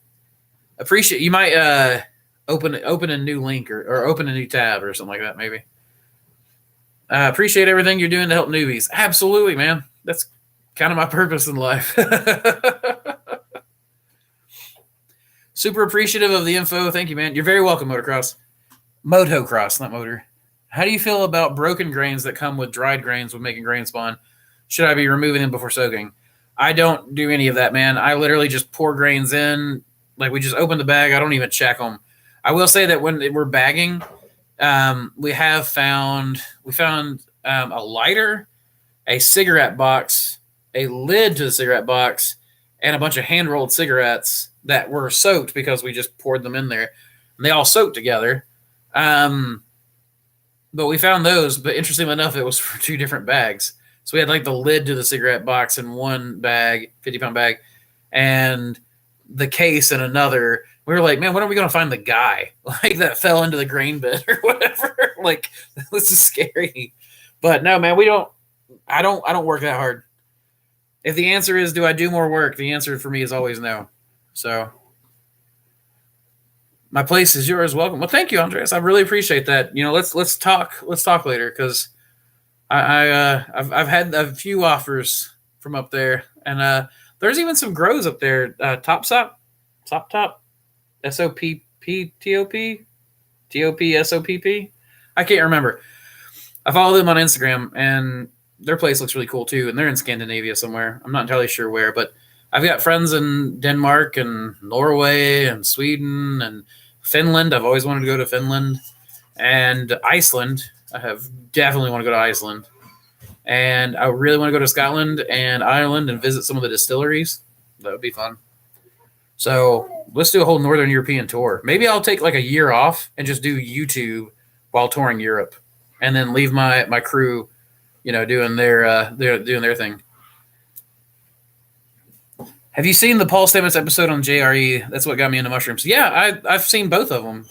I saw, so he did one maybe 2 years ago, and then another one close to a year ago. I think it was around the time the beginning of the pandemic was the last one. But yeah, I've seen both of them. You'll find a lot of weird, like, Paul Stamets is almost always the person that got people into mushrooms. People get into it, and then usually they go through a I hate Paul Stamets phase. And then usually sometime on the other side of that, they get out of that and they go, okay, I can respect what he did, but there are some things I didn't like about him. And then it's kind of weird. Like, there's like a weird, like, I don't know why it's like that, but it's pretty predictable for people. Like, they get in, man, is my screen just like going black all the time? Is it just because I'm moving or because I'm saying loud things? Nope, neither one. Now it's not going black. Now it is. What's going to do with that? Is it because of my power cord? Those flashes are bothering my eyes. Anyways, about Paul Stamets, most of the time it's about his medicinal stuff, how he pushes that. He's gotten kind of salesman about that, so there's a lot of that. But I mean, I find a lot of what he has to say to be very interesting, and it's really interesting to look at. People think growing gourmet and medicinal mushrooms is very outdated. And then I go back and I start reading it here recently, and it's like, bam, he was talking about stuff that I thought was stupid and impossible just a couple of years ago. And now my entire, like, liquid culture. He talks about liquid culture big time and how he thought that was going to be very much the future. And lo and behold, he was right. So he's got some very interesting things to say, I think. Do you ever have trouble sealing your unicorn bags if there is moisture near the top of the bags? Yes, you need a stronger sealer. Get one that's like a 5mm band. If you can, get one of the big the foot pedal operated ones. Those things are awesome. If you can't get that, at least get a 5mm band sealer. You go to packsecure.com, I think. They sell impulse sealers with the magnets on them. And then just always have your heat up and always have your cooling cycle all the way up. Hello, I would like to ask if a liquid culture can be injected directly into super pasteurized oats. I would say so. I would not expect that to be as clean as sterilized oats. But yeah, you should be able to do that just fine. Can Quaker rolled oats work as spawn for lion's mane? So the problem with rolled oats is that A, they're already rolled, cracked open, and they don't have the hole on the outside. So they are going to contaminate much easier than whole oats will. That said, sterile is sterile. So As long as you have them sterile, you should be fine. If your rolled oats are sterile, then maybe it's the lighting. Maybe if I do like that, it'll stop flashing. The second thing about rolled oats is once they're grown together, they're going to be like mush. They're not going to break up very well, and they're not going to carry, and they're not going to shake very well in a bag. So really what you want is some sort of whole grain. If you're looking for something that you can get at like Walmart, wild bird seed is an option. Popcorn is an option.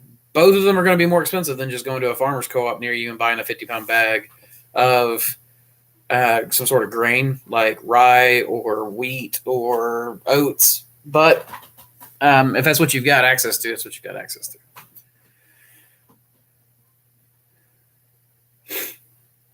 I'll take you around the whiskey trail, Andrew. That sounds great, Dan. Let's do it. I'm not even that big of a drinker. I just want to go like taste the flavors of all these different processes, you know? Like let's go to the tasting rooms.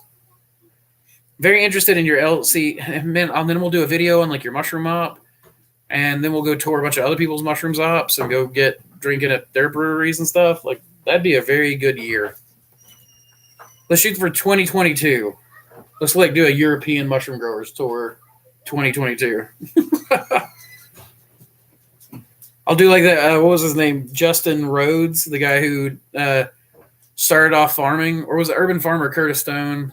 Somebody started off farming, and then they basically were like, oh, shoot, there's all these people farming like this. Why don't we tour and do videos of other people's farms? And then we'll do even like the YouTube channel will reach even more people, do even more good, and my time and will actually be, even more useful. I like that idea. Plus, I get to do things that interest me. So let's work play. Very interested in your LC to substrate technique. I have wheat straw pellet. I can get soy hull or alfalfa pellets. How practical would it be for me to use that method for all oysters? Are you getting good results? So far, I'm getting very good results. Every oyster I'm trialing so far is working straight to the straw and soy substrate. I don't have yield data yet, but my pen sets are phenomenal, and the way things are growing in is just, it looks like they're going to be massive flushes. They haven't been picked yet, but I will absolutely be doing some updates in the next 2 or 3 weeks. I don't know when I'll get to the editing the videos. This is something I have to work on. Is I don't have a very good production schedule for videos, and I am working on that. So I am trying to get a video out every Monday and Friday, and then a live stream every Wednesday. But there's a lot of work to be done. So soaking a piece of meat in water and then boiling the water equals denatured protein. Yeah, basically that's basically you get a denatured protein, amino acids. Another way that people do it is for peptone. Would be dairy. Like they'll take dairy or meat, and then they put I can't remember the acid. I can't remember which acid they use, but they put an acid over it and basically let it render that down into amino acids. So, there's different ways to do it, but it's easier. Like, honestly, a piece of meat is going to cost me, like a good steak will cost me, what I get ribeyes, like it's like $25 for 3 big ribeyes. So, or I can pay $14 for 100 grams, and that'll last me a long, long time. So it's just about labor. You're very welcome to call. Would it be equal to peptone in use? Like I said, I think it would work. To me, it's a labor issue. You can also look up peptone and how they make it, and you might be able to buy the acid and just denature the protein yourself if you're having a problem getting peptone. My guess is this is why dog food agar actually works really well, is because it has a ton of amino acids in it. You can also we ought to look at what amino acid. Hey, Collier, will you go grab my bottle of BCAAs? Yeah. Okay. So there's branched chain amino acids that people use for workout. So branched chain amino acids, I don't know. We need to look at it. What we can do is look at the branched chain amino acids and then see what amino acids usually come in bacteriological peptone. But let's see. This is micronized L-leucine, isoleucine, and valine. So we would just need to look at what sort of amino acids, whether that would be what comes out of peptone or if peptone is something else. And I cannot remember right now. I did read it, but I don't remember it. So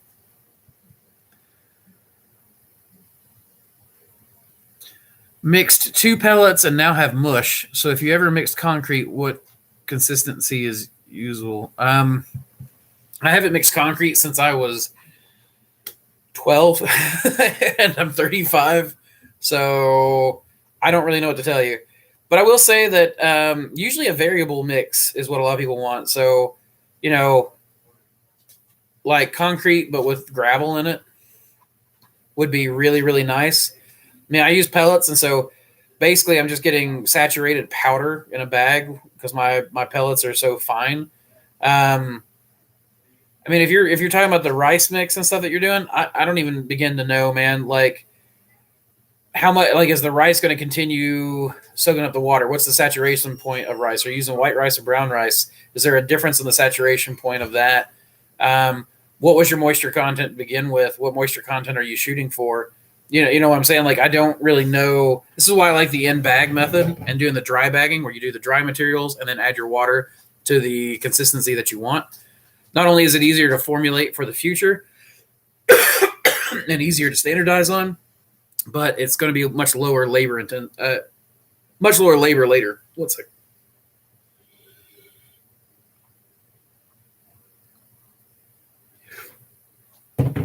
Okay, here we go. Man, I lifted weights today. Today was leg day, which is why it's a nice thing to be able to sit down. But I have been exhausted and I am thirsty all day.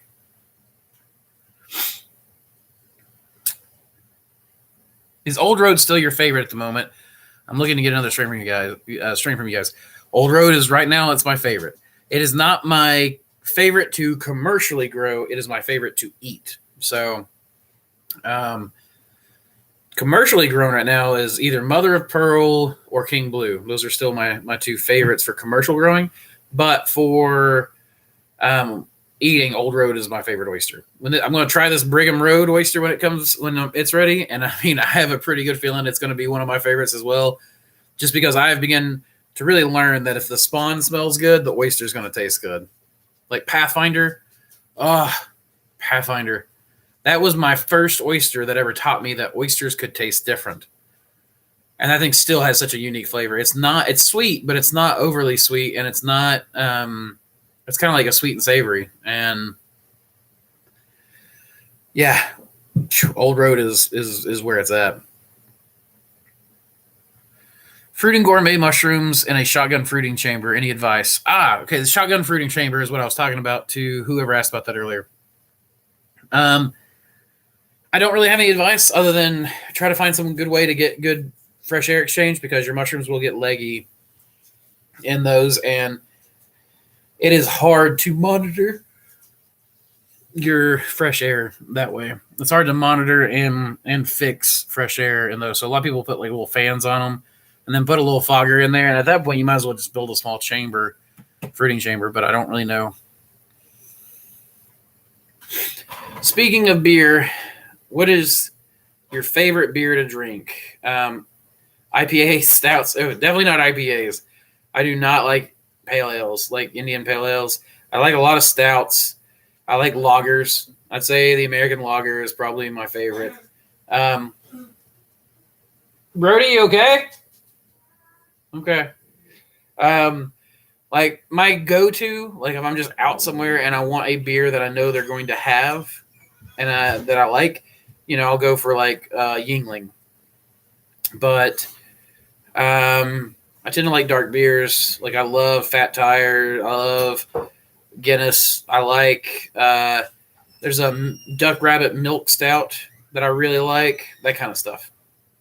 So I'm having a huge problem getting bags of soy hull pellets.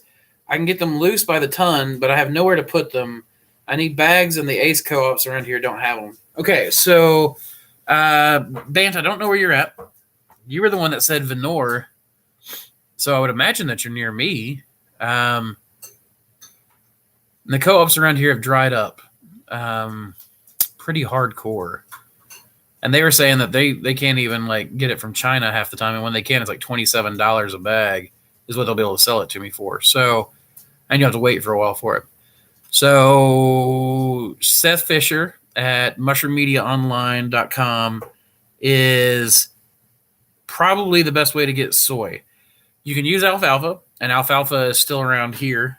I've heard people you're using it at a 50-50 mix with sawdust pellets and have had good results. When I tried it, it didn't work very well. When I went down to about a 20% supplementation rate, it worked pretty well. So if you go alfalfa, you might have some issues. I heard cracked corn is a good one. I used to grow on black oil sunflower seeds a lot. The problem with that is they don't soak up water very well, which, if you can test the moisture content of them, then you'd be able to figure that out pretty easily. Beet pulp pellets are found pretty much anywhere that sells equine feeding, equine feed, and what's another that we're using? Bermuda grass. We're trialing. We're trialing the commodity feeds. You might ask any co-ops that are around you. Ask them about commodity feeds. So typically it's made with corn gluten, and it's going to be higher in fat, but it'll be really high in protein. So wheat bran is another one. Thank you, Tikal. Wheat bran is another. You can always go 40% wheat bran, 60% hardwood fuel pellets, and you've got a really good mix that'll do shiitake to anything else. Now, it will not yield as well as Master's Mix will, but it will yield, and it will yield enough to make it worth it. I inoculated 45 5-pound grain spawn whole oat bags, only one generation, 13-hour pasteurization, all 45 bags colonized with LC, no issues. Absolutely, Dr. Jerkface. That name. Absolutely, Dr. Jerkface. That is something I learned as well. If you only use it in one generation, it makes a great spawn. If you try to do it for multiple generations, like I would never sell spawn from a pasteurizer because people are going to want to expand it. But if you just do one generation, it's going to grow great. Once you have time to experiment, try sunflower seed hull pellets as a shiitake substrate without supplement. It's incredible what it produces. I don't even know where I would find those. I have never seen sunflower seed hull pellets. I would love to try those, though. I try to provide something meaningful for all the knowledge I receive from you. I will take everything I can get. Thank you very much. I am knowledge hungry. Oh, I did word that correctly. You're very welcome. I don't know how to pronounce your name because I don't know Cyrillic. So I'm just going to call you Roos. What is your gross margin on fresh mushrooms? Crap, what's the difference between gross and net again? Gross profit is after deducting the costs associated with making and selling its products. Net profit. Actual profit after working expenses not included in the calculation of gross profit. Not included in the gap. Oh, okay. So you're wanting my understood. Gross profit on mushrooms is about 80 something percent. Give me 1 second. Oh, I'm not using my broadcasting software, so I can't show you guys my drive. Okay, while we're here talking, let me find all of my cost analysis, and I can tell you a lot of this. Now, some of this is a little outdated because 2020 changed things. But if I have my profit analysis, come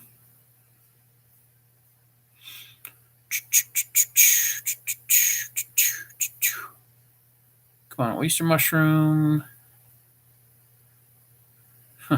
Culture ROIs, banks.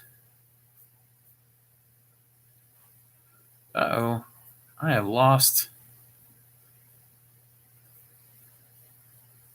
where I put my analysis at. I'm sorry, guys. Give me one more second. Let me see if I can find this for you. Working spreadsheets. Here we go. Sorry. I've got it now. So you wanted my gross profit on a block. So if I go to oyster block profits, so my revenue off a block. Hold on. Let me look at your question one more time. Where are you at? Gross margin on fresh mushrooms. So you don't want the blocks. You want the fresh mushrooms. Okay. You want fresh mushrooms. So let's just say that my block cost is $3.63 per block. My box itself is about 66 cents a box. My labor to harvest mushrooms is about 38 cents per block. And we have about $1 for grow room running costs and about $2.93 cost in delivery. That is to pay somebody to deliver, pay for insurance, vehicle payment.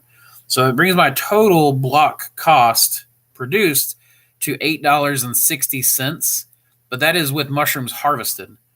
Then my revenue comes out to $26.66 per block, with a total of $18.06 gross profit per block. That means that my margin is 67.74% with a markup of almost 210%.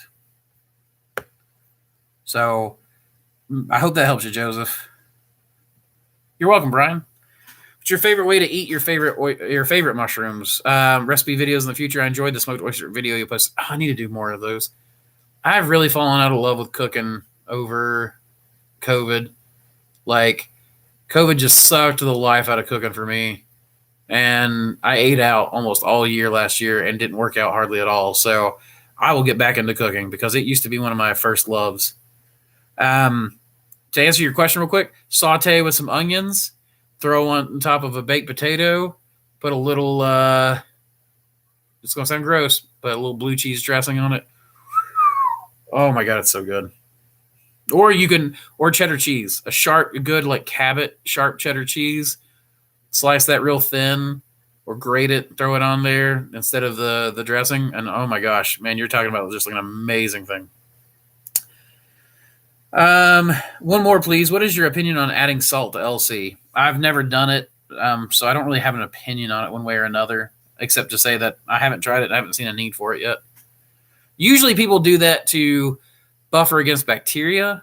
You can still get lactobacillus in a salt-heavy culture, but you're unlikely to get something dangerous to the mycelium that way. But it's just, if you're producing sterile culture, then you're going to be producing sterile culture. So give me all the beer. Well, that's fair. I'm not an IPA man, but most beers are good. And I will drink an IPA in a pinch. Duck Rabbit is my favorite milk stout. The label has a duck and a rabbit when you look at it upside down. Yeah, I love that label a lot. And yeah, that's a good milk stout. Like, for just being able to like run to the store and grabbing one. Oh, I love it. And I'm not a beer snob. I'm just not a heavy drinker. Excuse me. I'm interested in raising mystery snails for food as well. Can you speak on that for a minute? Maybe a video on the care and cooking of them? Probably. I lost most of my herd this past winter. It was way colder in the warehouse than I thought it was going to be. I brought them in and I did not put heat to them and I lost them. So I've got to bring in a lot more. They're going to do better if you can keep them at about 80 degrees in the water. Like, they will perform really, really well around 80 and will breed like crazy. You want a Purina Aquamax, or whatever the really small pellet is for the fry food pellet. they eat that. It's a sinking pellet, and they eat that stuff up like crazy, and they gain weight really fast. You want hard water so that their shells are nice and well done. Like I can buy like snails with holes and pits in their shells, and then bam, like I have amazing mystery snails just a few weeks later because the hard water is really, really good to go. As far as cooking them, I mean it's really easy. You want to put them in a tank with like some cornmeal in the bottom of the tank, or nothing at all, and give them a few days to empty their guts. Because if you're feeding them algae and fish food, then you don't want to be biting into that. So let them eat that stuff, and then you can lemongrass. Look up apple snail lemongrass Vietnam. I think it was in Vietnam on YouTube. There's an amazing recipe for like a chili sauce. You make a chili sauce and then cook these snails, and then you pull them out and dip them in the sauce, and man, it's so good. So that's the way I would do with that. Hey, Thomas, I'm glad you made it too. What do you think of wheat bran as a supplement? Oh, yeah, sorry, I already read that, Tickle. No access to soy holes at the moment. I hope I answered that sufficiently for you. Duck rabbit milk stout is fantastic, brewed close to me as well. Really? I didn't know where it was brewed at all. Bant says, "You're awesome, Andrew. That was some of the best info I've gotten. Thanks. You're very welcome. I don't actually remember what info I gave you, but you're very, very welcome."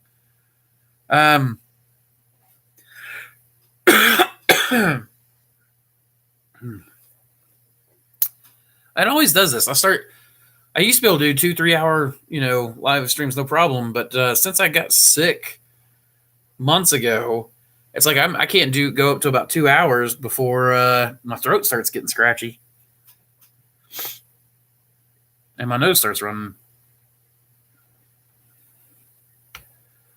Took your advice and bought some Peptone. Man, it has worked wonders for me. I don't know if Rocket City's still here, but he messaged me the other day and he's like, "Oh my gosh, this Peptone's amazing." So yeah, man, it works out really well.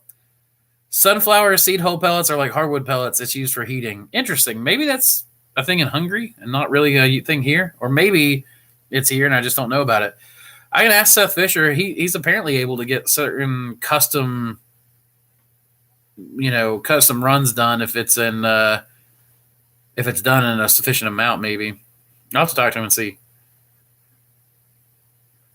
Let's see. Why sometimes mushrooms don't fruit? What are the reasons? Thank you. Man, the reasons are vast. The strain is a cold strain and you're in hot weather. The strain's a hot strain and you're in cold weather. You have a bacterial infection at the fruiting point that you created because you didn't clean your knife, or maybe you didn't clean the plastic, and when you put your knife through, you drug bacteria into it. Maybe it's got mold growing at the fruiting hole. Maybe your substrate is too rich, and the mushrooms will not fruit if they don't feel threatened. So you've got too much nitrogen in there. Maybe.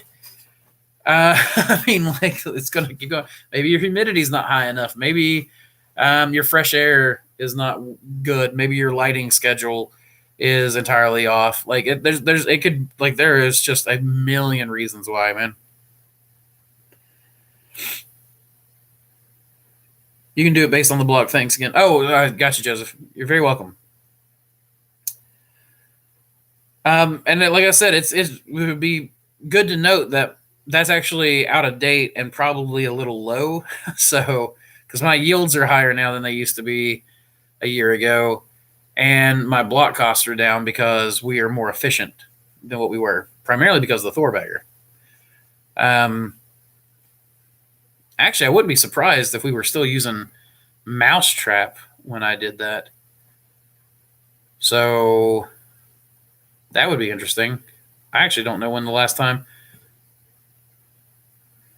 edit was on July 19th, 2018. That's old numbers, buddy.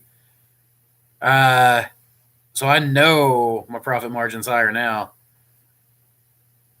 Let me see. Oh my gosh, some of these spreadsheets are really old.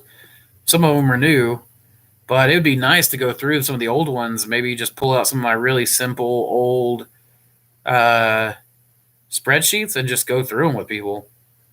Like our weekly mileage report for delivering back in, what is it, April 3rd, 2018, we were driving for our Knoxville route 106.2 miles round trip. No. 106.2 miles for the Blackberry Resort round trip. That was once a week. And then we were doing 72 miles for our round trip through Knoxville. It's certainly higher now because we have Maryville and Sevierville added to it. And our total back then in 2018 was 178.3 miles a week. Yearly write-off of about $5,000. So that's crazy. Oh man, we should break into some of these some of the time. Like that would make an interesting video. Oh, well, gosh, the chat has gone crazy. Where are we? Sir, can we use any kind of peptone? I don't know about that. I mean, so I don't think you have to use bacteriological because, again, that's lab grade stuff. What I would do is try buying whatever peptone you're looking at and comparing the one that I listed in that one to see how similar they are, but also just trial it and see what happens. Ordered some mother of pearl from you the other night. Going to be my first LC attempt. Heck yeah, Swole Man. Let me know how it goes. I love that strain. That sounds fantastic. I love blue cheese, actually. Okay, yeah, I love it too, Christopher, but a lot of people don't. So that's why I wanted to give another one. Like 2/5 of my family do not like blue cheese. 3/5 love it. So, currently in my kitchen right now, sterilizing grain. Thank you so much for all your LC videos. Absolutely, George. I'm glad to hear you're working, man. Thanks from Germany. That's Bitte schön. That's like a nice Myco radio talk. I'm glad that it could be of help. Have you ever grown P. pulmonaris? Yeah, absolutely. Oh, man. Why don't I have them listed? I have a Venetian oyster strain that I guess I don't have listed on the website. That thing rocks. Like, it smells like root beer when you're picking it, when it's ready. So Peptone is awesome. I knew, Josh. I didn't know if you were still here, but I knew if you were, you could back me up on that. What's a good reference for mushroom life cycle and mushroom genetic manipulation? Hopefully my videos that are coming out in the next couple of weeks, or a video. The first one comes out in a couple of weeks, I think. And then from there, I'm hoping to have a mushroom breeding video like every other week or so. I now have stuff that is in every stage of the breeding process, and that's what I was waiting on to start doing the videos. So that'd be a good one. If you're in mushroom growing on Facebook, Sydney Obersingleton, if you search his name, it's Sydney spelled Sidnee. Last name Obersingleton. He has done some great references with illustrations. So, and my hope is to incorporate a lot of the stuff like that into a somehow. Also, you can look at it. So mushroom genetic manipulation, you're not going to get a lot of references for. It's still a very new thing, which is one of the reasons why I'm wanting to put videos out on it. Gary, I've got to ask him how to pronounce his last name so I can stop messing it up. Gary from Fresh from the Farm Fungi. He's on YouTube. Fresh from the Farm Fungi has a mushroom breeding series. It is not how I breed mushrooms. So far that I've seen, I'm working through his series right now because I wanted to see what other people were putting out there. I do not do serial dilution. I don't work it in such a scientific manner. So I work in a very simplified manner. But his is probably a pretty good reference for, looking at how people breed stuff. That said, it's like I said, it's a very new science, fungal genetics. So there's not a lot of information out there, though it is happening. There are studies being done and there's information being published. Lighting schedule, can you elaborate? Yeah. So a simple 8 on, 16 off is a really good way to go, but you can do 12-12. We actually do about 8 hours off and 16 hours on because it gives us the longest day that we can work with. That's just simply for labor. Like, it's just simply so I can work in the evening if I need to, or the morning if I need to, with I don't have to go in with a headlamp or anything. What strain out of your LC should I start first for best yields going into summer? I'm in the same climate as you.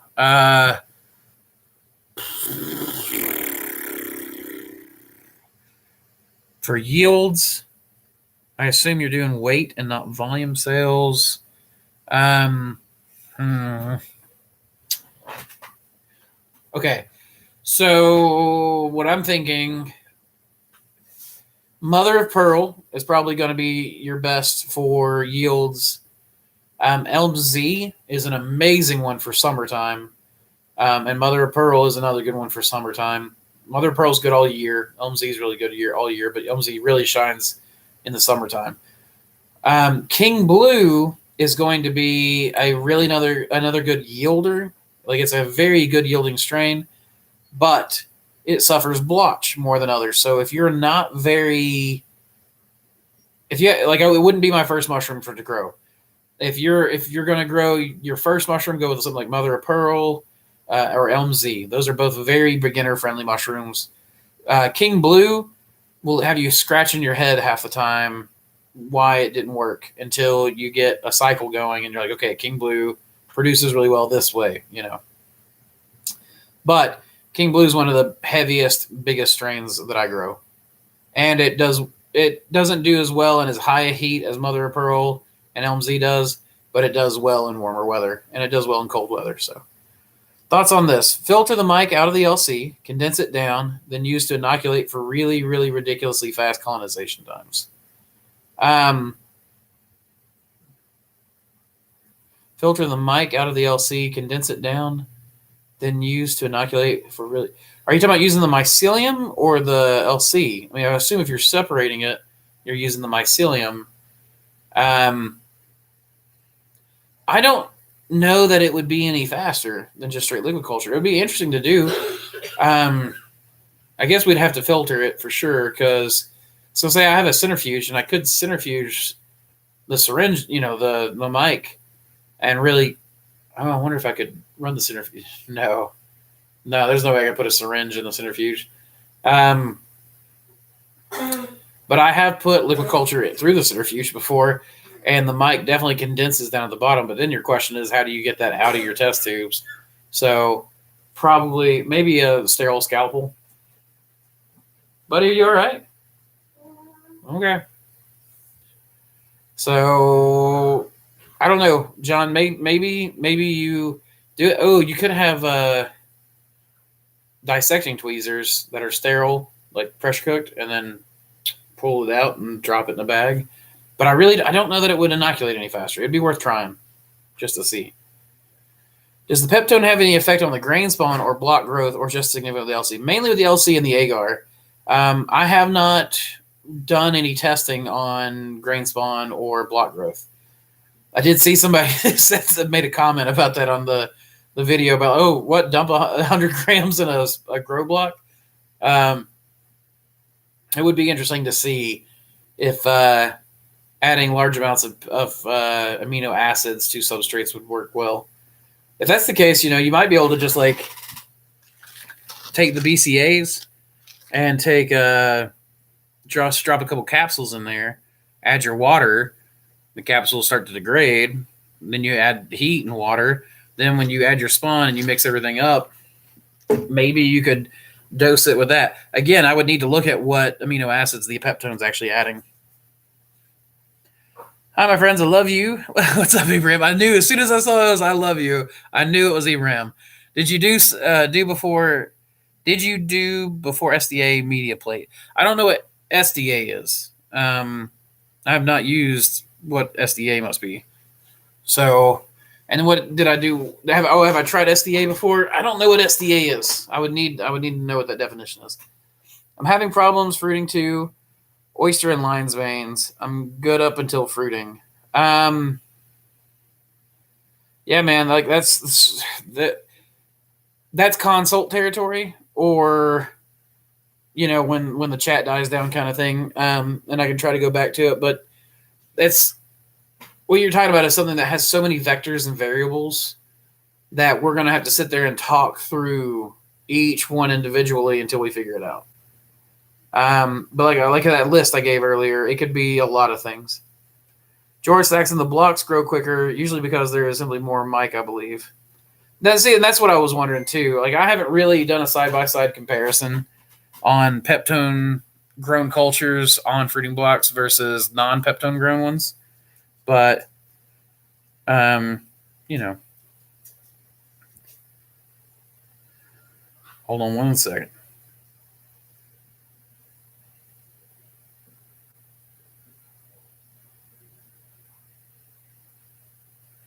I just got, well, for one thing, my peptone just arrived, my new bottle. But second of all, my, or Ben, my business partner, just called or just texted and said that the new incubation room is ready. So we can start putting blocks in there tomorrow. We have a palm tree stump I inoculated with oyster mushrooms, but I can't find any pictures or videos of how it will be broken down over time. Just curious on the subject. I mean, just like a rotting log. Anytime you've seen a rotting stump, that's all it is fungus. Breaking that down, what you have done is decided that you're going to select for which one will rot, and you wanted to pick one that's useful to you. So it'll still rot the same way. I mean, just look up rotting stump or stump rotting on Google Images, and I'm sure you'll find a billion of them. Any words of wisdom for an aspiring mushroom farmer? M. Your name is M. Like from James Bond. Looking to get a small, medium op going in my basement. Mahalo. Let's see.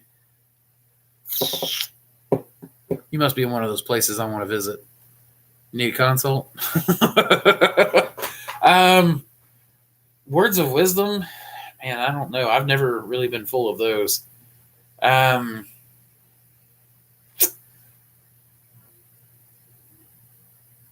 Systematize everything. Simplify everything. Try to get away with as little work as possible. I mean, that's really what it comes down to. And don't be afraid to charge what the mushrooms are actually worth, even if you have to turn down business right now.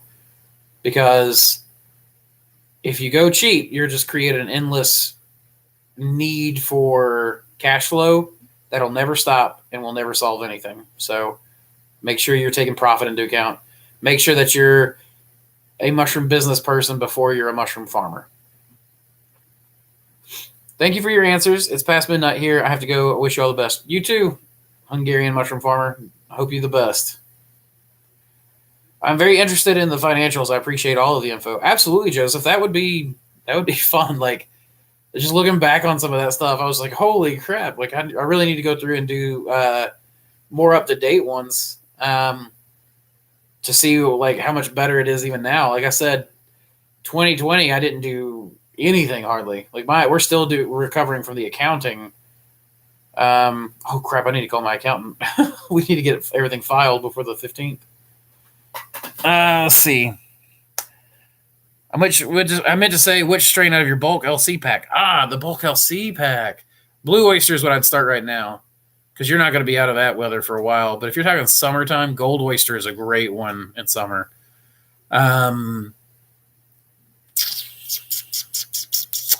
And Pathfinder is a good one through the summertime, but Pathfinder is another one that's a little bit harder to grow. So I would highly suggest that one too. Doing some bin work, do-it-yourself project in the workshop while listening to you. Everyone needs a bin. Everyone needs a bin. I 100% agree. In 3x6 do-it-yourself Martha tent, how much FAE do I need per hour? Well, I would need the third dimension, so a 3x6 by what? So if is it a 3x6 by 6, 3x6 by 8, you take your cubic feet, and then swap that. Like, you want to change the air out every 5 minutes or so, something like that.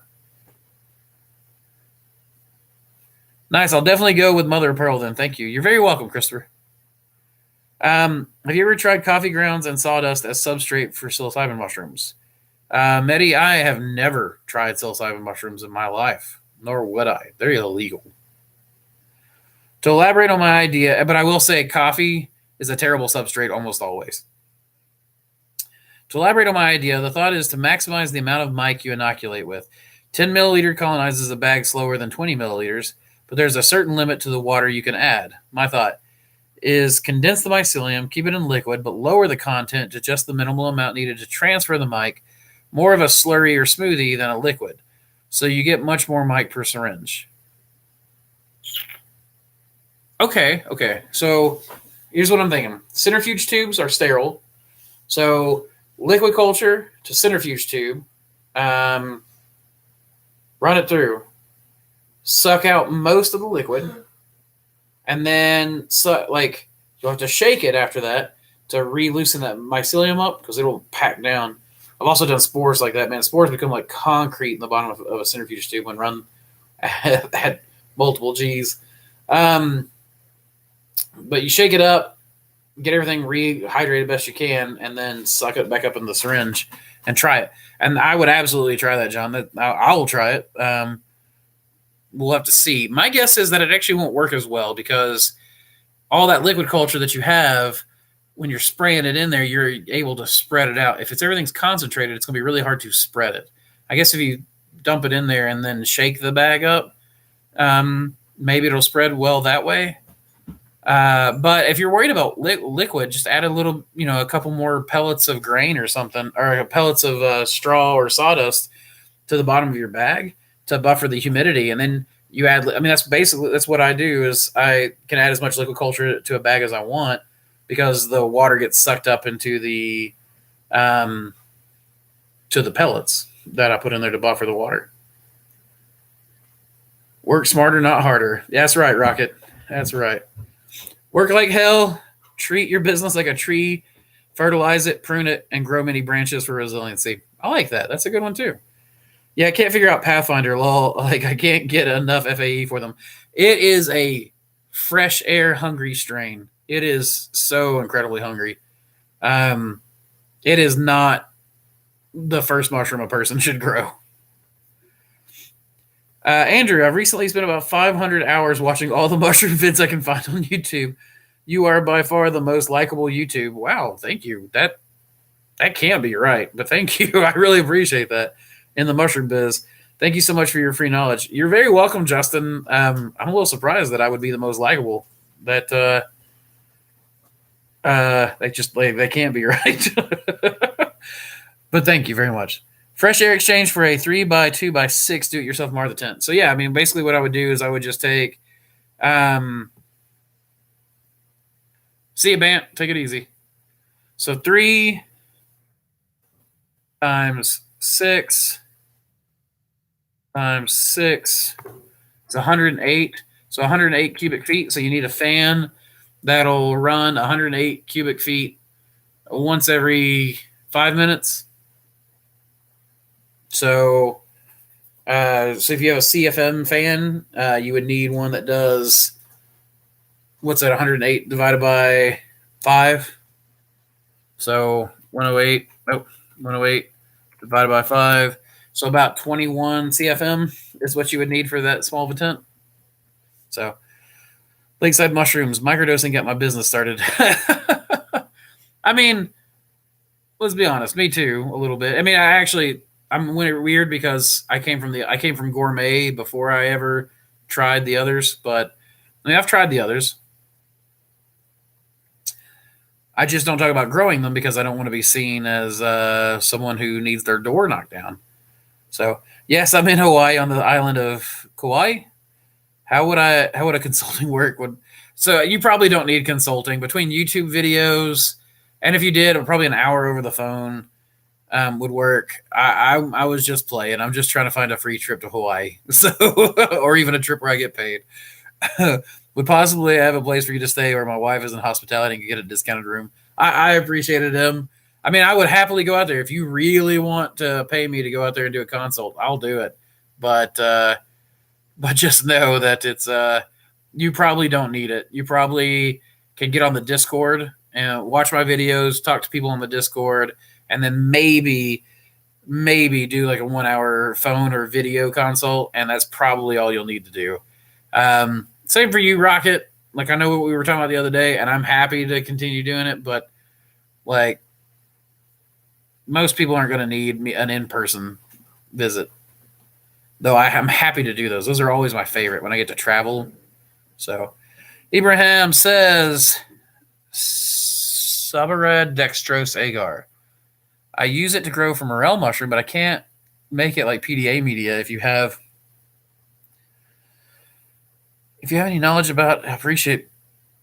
And how do you decide for your tissue mushroom to choose? So I just use malt and potato dextrose because they're easy and cheap.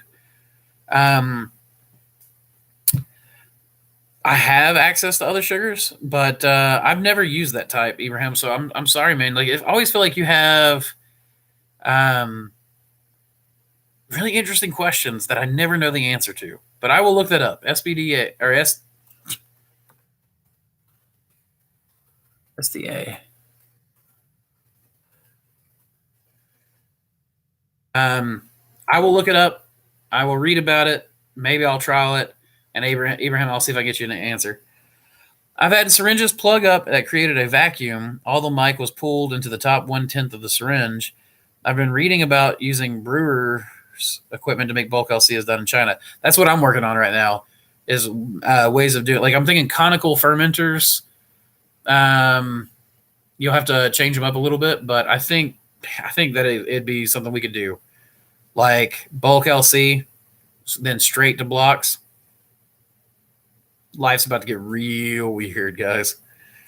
Hey, Andrew, how's it going? What do you do when your building loses power? How do you maintain conditions until power is restored? I do not. And I don't like that. So one of the things that I'm thinking about doing is a battery backup for my fan, because all I need is for spores to keep exiting the building. Everything else can be put on hold. Things can get cold. Most things can freeze. That kind of stuff. Like, I will say we don't have power issues like a lot of other people do, because I'm in East Tennessee. It's TVA land here. We have hydropower. We have coal power. We have oil power. We have wind turbines. We have, everything. So my electricity is probably the cheapest in the country and very secure grid. We also have very few. It's crazy because as beautiful as this place is and as low as the cost of living is, I am so surprised that we have the cheapest electricity and no natural disasters hardly. So it's pretty much heaven. I don't really have that. So if it was going, solar is probably what I would do if I had a problem. I set up a small solar grid, maybe put in a relay that kicks on when the power goes off, and basically would just run a DC fan to run a little bit of air and create a little bit of negative pressure in my grow rooms. If I had to worry about temperature, then basically I would just keep it above freezing. Just keep it above freezing. And if I had gas hookups, I would go gas for that. Like, if I was worried about that and I had gas hookups, I would put in a gas system that would at least cut on a pilot light, and that pilot light would probably keep the room warm enough. Fresh air, like at that point, you're not looking, like, if your power is down for long enough to cause problems, you've got bigger things to worry about than stemmy mushrooms. So I hope that helps. Thanks for the advice, Andrew. You're very welcome, Tony. How can I know my liquid media was contaminated? Does have any quick tip about that? So yeah, usually if it's cloudy, but I will say if you're using my recipe with twice as much sugar as normal and the added gram of peptone, your media is going to be cloudy every time you stir it. The real trick is that if your liquid media is contaminated, oftentimes it will be cloudy before you stir it. That's really the only way I can tell you. Also, you can kind of stir it by hand and then smell the syringe filter. And if it smells bready, then it's usually got yeast, that kind of thing. It smells like bread or beer. I'm thinking of making giant batches of LC and creating a simple vacuum, even with a DIY piston, just like a syringe, and like 10-gallon vats of LC. That sounds wonderful. I want to see that, John. That sounds beautiful. Rocket City Mushroom. This is Denise. I hear your voice in my dreams due to all the hours Rocket has listened, spoken to you. Hello, Denise. It's good to hear from you again. Sorry that you hear my voice so much. That's all right. It's at least nice to know I'm in someone's dreams. So, oh man. Also, Denise, I don't know if you speak the language, but Loye, victory. At what Patreon level do you all share? That's the only word I know, by the way. I know Salagi, which doesn't really fit into any conversation at all. At what Patreon level do y'all share your business spreadsheets for data recording financials? I think you made a mention offering this in the past. We did talk about it. We never set it up. My Patreon is a mess right now. No one subscribed to it. I'm not charging anybody right now either. If you are signed up for it, you're not being charged. But very soon, it's going to be by the video. So I'm going to offer smaller increments so that people aren't like getting charged $25 per video, and I'm pay me $50 a week or whatever, or 75 live streams count or whatever. But I am setting up the Patreon again. It's what'll it be? I don't know. I'll try to put the hammer down and get that done the next couple of weeks. Get that Patreon up. But we're going to do new reward levels.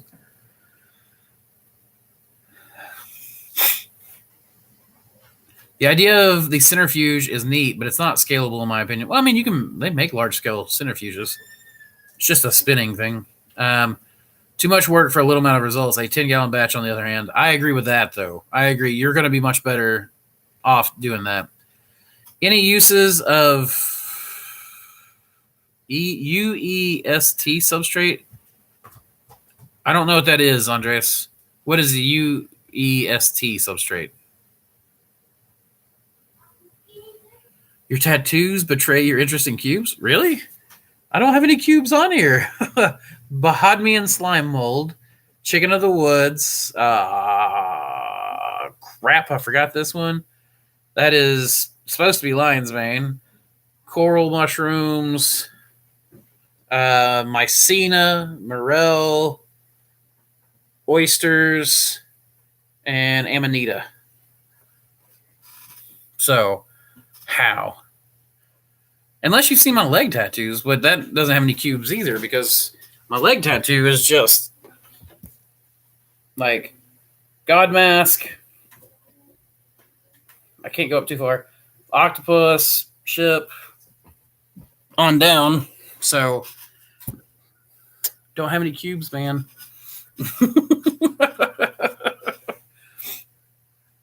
Though my tattoo artist moved away, and I need a new one. I don't have a tattoo artist that I know well right now. I've been trying to get Samantha, where she draws and stuff anyways. I thought about really just buying her a tattoo gun and just having her work on me, but I don't know if that may be illegal. That's another reason I want to do the travel consult. What's that, Rocket?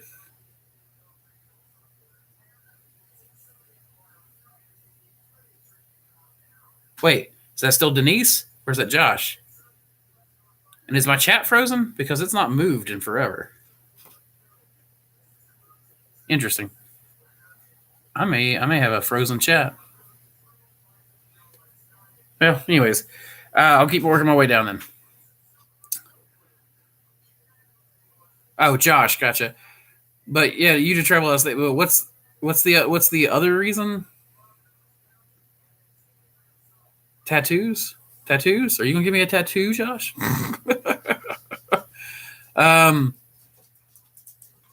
Not just the tattoos, but the designs. Oh, like the hex pattern and stuff. Yeah, I don't know if I can argue with that. Sir, can we use your cytokinin in our mushrooms? Thank you. Why are you looking for my cytokinin? Like you're looking for my immune system response? Bulk LC straight to blocks now. Imagine a computerized air-driven robot that automatically inoculates the blocks on an assembly line. Could be done in totally sterile conditions, robot precision. Absolutely, man. I think that'd be great. I use molasses instead of malt extract in my Agar and LC. I feel the iron calcium may be helpful. Any thoughts on this? The guy who mentored me still uses molasses. And he has perfectly reasonable results. Like, not just reasonable, I mean, he's got very good results. The peptone has made the biggest difference for me over my sugar source. I've tried other sugar sources, including molasses, did great. But the peptone, I feel like, has been the biggest difference. So if you like using molasses, if your infrastructure is better suited for working with molasses, that's what I would do. And I agree with the robot, man. Like automation is something Ben and I've been talking about recently. So all my LC started going cloudy after I added peptone, and I was so confused. I threw out good cultures because I wasn't used to how thick peptone makes the LC grow in. Yeah, like it's crazy. It changes the entire nature of the media for sure.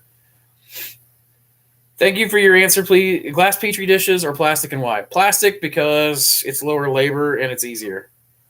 Glass when I go to Mars. Sorry, used. Oh, used substrate. Okay, so let me go back up to what your question was. Any uses of used substrate except compost? Yeah. So, Andreas, we're working on a project right now. Superworms love spit mushroom compost, especially oyster so far. So feeding superworms on the oyster mushroom blocks, superworms then can be turned into cordyceps mushrooms. They can be turned into duck feed. So you got cordyceps mushrooms can be grown on these superworms, duck feed, fish food, etc. Now, worm bins. Jesse Campbell, the guy who first commented, was the first comment on all this chat. Jesse Campbell has done oyster mushroom blocks in his worm bin, and apparently the worms loved it. So you have the ability to grow red wrigglers and all that kind of stuff. And my assumption, not assumption, my test last year, it was the year before last. I think last year I didn't really do much of anything new experimental. Black soldier fly larvae love oyster mushroom grow blocks. So I'm thinking you grow oyster mushrooms, throw your spent waste in your insect farms, your bug farms. Your bug farms then go to feed ducks, chickens, fish, or even humans in the form of cordyceps mushrooms. And then my thought is with the cordyceps, you grow the mushrooms off the bugs, you harvest the mushrooms, you throw the cordyceps bugs to your ducks, right? My ducks already love mushrooms. And now you have a whole cycle of things that are going. So now you've got the fish waste. So you get mushrooms to insects, insects to fish, fish waste to plants and recirculating systems. Plants can probably be fed to ducks, to fish, to humans, and to grow blocks, because I'm thinking duckweed grows insanely fast and it's high in nitrogen. It's probably going to be the most amazing supplement ever for oyster mushroom blocks, and I totally plan on testing that just to see if it'll work for Mars. We'll see. I hear fighting, and that's not okay.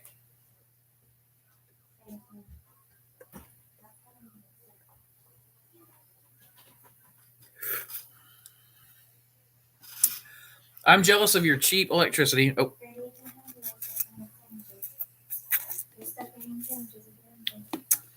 That's the mustache. It's my baleen. That's how I filter all the krill out of the water. I'm jealous of your cheap electricity. The goal is to get solar by the end of the year, and PG&E turns our power off sometimes because California is. Oh, you're in California. Ugh. Oh, I've heard such terrible things. I actually know a lot of people that are moving out of California right now. They're moving to Tennessee, Texas, Florida. Some are moving south of the border. I'm actually preparing a whole project where I'm doing spore prints of everything I do, so this guy can carry a lot of genetic information in a very small space for his move down to South America. So that's going to be interesting. And man, it's a lot of spore prints. Well, I have the equipment here for tattoos. Well, Rocket, do you have the skill? Because the skill's more important than the equipment. What's your opinion on growing oysters in a bucket for first time growing?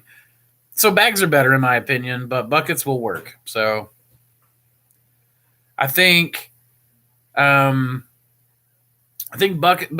work really, really well.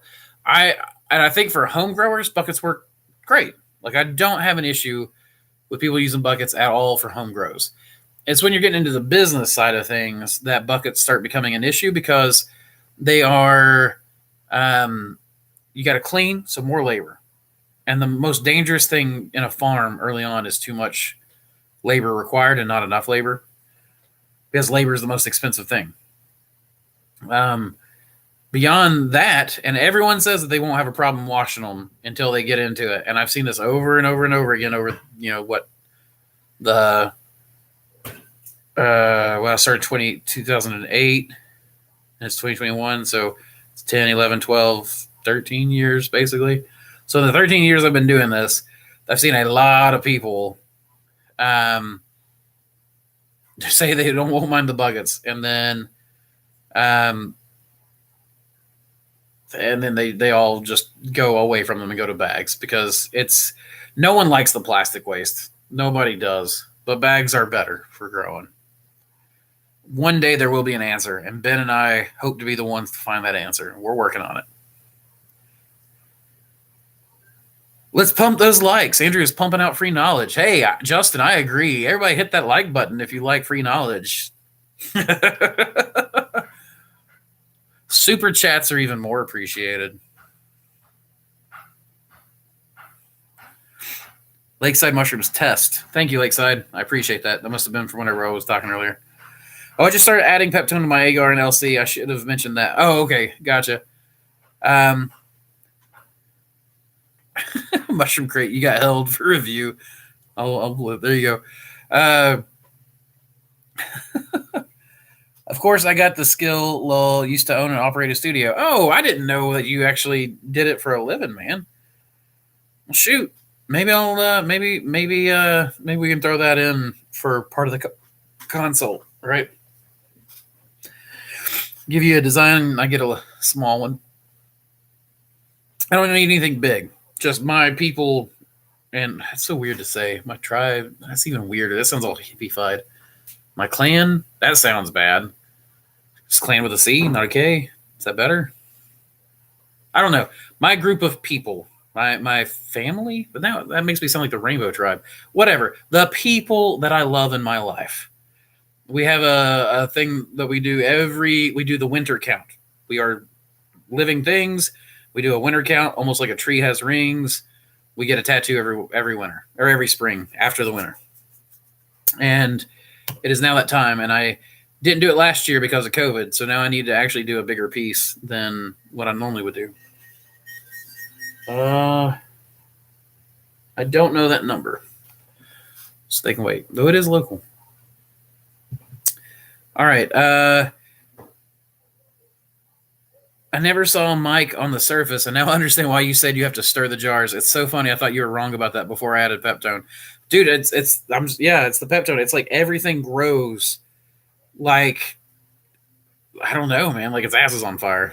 Like it's crazy. Size grain and fruit bags for at home. Size grain and fruit bags for at home grow 16 quart PC. Let's see. I use XLS-A unicorn bags for my fruiting blocks. You'll probably want to use 14T for everything if you're working at home.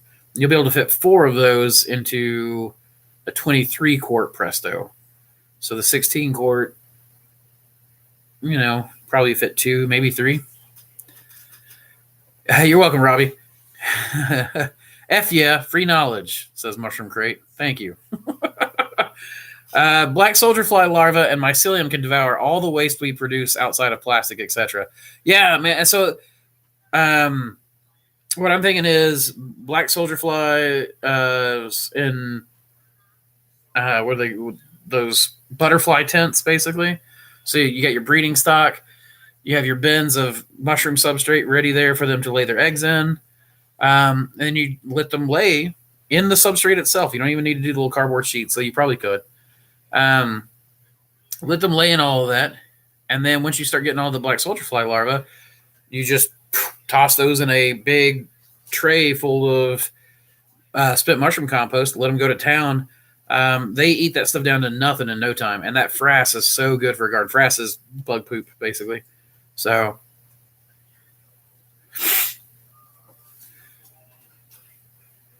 where was a sir? What booster is best in mushroom cultivation? Peptone, Peptone, Peptone. Basically, amino acids. You can build the holes unless you mean like a supplement for fruiting blocks, in which case soybean hulls have been the best, but they're getting to be hard to find. And I hear there are massive shortages on the way over the next 2 years. That's what our co-op's telling us. I don't know this for sure. I've talked to a couple other people that said, yeah, the price will go up, but it'll still be available. I mean, if it's twice as expensive to buy, I may switch to something else. But I mean, honestly, if it goes up a couple dollars a bag, I'm fine. Thank you, Andres. I really appreciate that. The Klan has a meaning in the United States, you know, like the Ku Klux Klan and all that kind of stuff. And I don't want people thinking that I'm in a cult, maybe, though it's non-religious. Every one of us is of a different religion. I like people. We have big gatherings. I don't know what to call it. We have taken oaths, that kind of thing. It's weird. I don't have to. We don't have to go into it. It's very weird. You can build the whole circle of life, have a farm where you produce all of your inputs. So that's actually something. I mean, I know there's not a like. Hey, Collier, hit that lamp, will you? Thank you. Dad, can I use the headphones? Yeah, it's fine. I know you can't make a perpetual cycle that will feed itself forever because energy goes somewhere, but for the most part, yeah. I mean, I'm growing algae like crazy and feeding my tilapia off of algae, duckweed, Taiwanese moss, or the different kinds of aquatic mosses, some terrestrial plant matter, and then food pellets that are just high protein Purina food pellets. And man, the amount of like colors they're putting on is amazing. I've never seen tilapia put on such beautiful colors as they are when I started feeding them algae. So, I mean, I think that there's at least ways that we can reduce costs by making more of a full life farm, like a farm that really focuses on animal husbandry and plant husbandry and fungal husbandry and bacterial husbandry. I'm about to start doing swabs of my filters, my fish filters, and then see if I can't produce large amounts of the what is it called, nitrobacter, I think.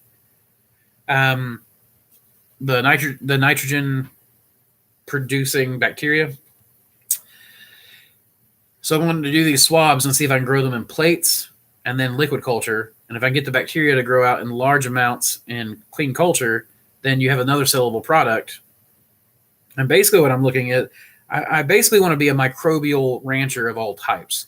I want to do fungal ferments. I want to do spalting. I want to do growing foods that aren't just ferments, but like, mycelial foods and such, yeast, nutritional yeast, that kind of stuff. I want to get into that as well. So every day, Samantha is working towards getting us more closer and closer to being able to be laboratory certified and with the FDA, USDA, that kind of stuff. And I mean, one day eventually we will hit the $500,000 a year gross, I think is what you have to hit to be regulated, or maybe it's lower now. I know that they did change the rules a little bit, but it doesn't really matter. My fresh mushroom productions aren't quite there. It's not $500,000 a year gross yet.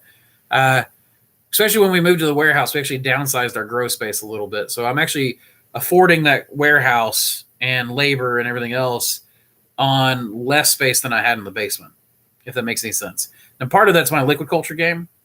You guys, the liquid culture people, customers, are the ones that are paying for the laboratory and the research that's going into new strains and all this other stuff.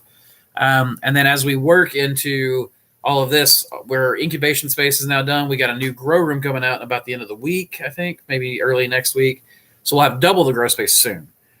But my whole point with all of this is I want to grow everything. I really want to do There's some products I'm working on that are requiring me to do soil swabs. So I'm going in through and I'm working on extracts basically to for plant health. There's just a lot of things that I'm working on, and mushrooms are now just a very small part of that, which is why I have a team of people now working on the mushrooms to do the day to day, and then I get to come in and do all the work with forward thinking, which is where I've always wanted to be. So, and it's beautiful that I have such a good, productive, trustworthy crew working for me. So that's another word of wisdom for people. Don't be afraid to hire people to work for you. Don't feel like you got to control it all. Take some time off. When you have time off, you start thinking about the future. In part, like me, if I go on vacation for a week, I start going crazy, like absolutely insane. And I start building projects for myself in my head. I'll go to the ocean, and I'll be in the ocean swimming. And then I'll start thinking, oh, this is fun. Huh. I wonder what people are doing at home now. And then as the cycle starts all over again. So let's see. Thoughts on using wild bird seed for oyster spawn? I have done it. Works great. It's just too expensive. I have a bunch of it. That's why I asked, should I order some rye instead? Harder to get there here in Hawaii. So use whatever resources are available to you at a reasonable price. If wild bird seed is reasonable and it's actually cheaper than oats, then do that. Hawaii is going to be different, but as far as I know, you guys have a fair amount of agriculture that goes on. Sawdust spawn works great. If you have access to straw, I'm actually planning on doing some experiments now that I can go from liquid culture straight to straw, and I know that works perfectly well for oysters so far.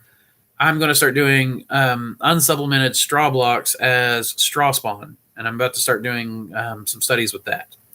So we'll see how that goes. But basically anything that you can use to make spawn, any whole grain or sawdust or something like that, if you have access to it, you can use it very easily. Just know that if you're using sawdust or straw to make your spawn or wood chips, you don't have a high nitrogen content, so your spawn is no longer acting as an extra supplement. Now, our spawning rates are so low at our facility that even though oats are high in nitrogen, I mean, we got like less than a 1% spawn rate. So less than 1%, that's not a substantial supplement. There's just, you'll just have to kind of churn through it. Everybody has a solution for where they're at. John says, it's the inherent freedom life was meant to provide. Life multiplies. I 100% agree. Dune brings out the principle that life makes room for more life.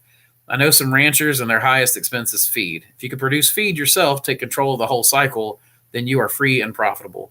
John, I 100% agree with that, and I love Dune. And I think Dune infected my mind. I read it the first time when I was in 6th grade, and I have read it almost every single year since then. It's like a religious text for me almost at this point. I could basically quote you the book. But the amount of ecology that Frank Herbert goes into, like the whole book is based around ecology. It's ecology of politics, ecology of business, ecology of the planet, ecology of small spaces, ecology of human communities. Like it's just ecology of equipment. Like I don't even know how to explain it, man. It's industrial ecology. Like it's beautiful. It's absolutely beautiful. And we have to figure these systems out if we ever want to get off planet anyways. Or at least simulacrums of the system. Like, what is it? Prax in The Expanse. Thank you, Collier. Prax talks about simple, complex systems. We've got to figure these things out if we ever want to get off this planet and feed people. So, in that book, it's like 200 years in the future from now, or that show, and most complex biologicals still come from Earth. Like, people go to Mars. First thing I can think of as an export from Mars colony is art, maybe. But right immediately after that is put an agricultural dome on Mars, and bam, you have a place to do genetic alterations at any rate that you want with no fear of escape. What, it's going to escape onto a planet that's negative 200 degrees Celsius? I mean, And if it does, who cares? It's a desolate world. So I'm right there with you. I'm right there with Dune. Like I said, I'm going off on a crazy tangent, and I'm sure it's weird. So I'll pull back my nerdiness a little bit. Andreas says clan is great. Oh yeah, like I said, yeah. There's definitely some. Justin L. Andrew, contact me when you are ready for a real autoclave and boiler. I'm ready, Justin. What we doing? Justin at mushroomconsulting.com. We haven't set up all sizes of autoclaves and boilers from lab size. Hey, Justin, if you're still here, just email me at mossycreekmushrooms@gmail.com right now. I'm, in all of this, obviously. So it'd be easier if you could message me real quick. But I definitely need an autoclave for at least my grain spawn.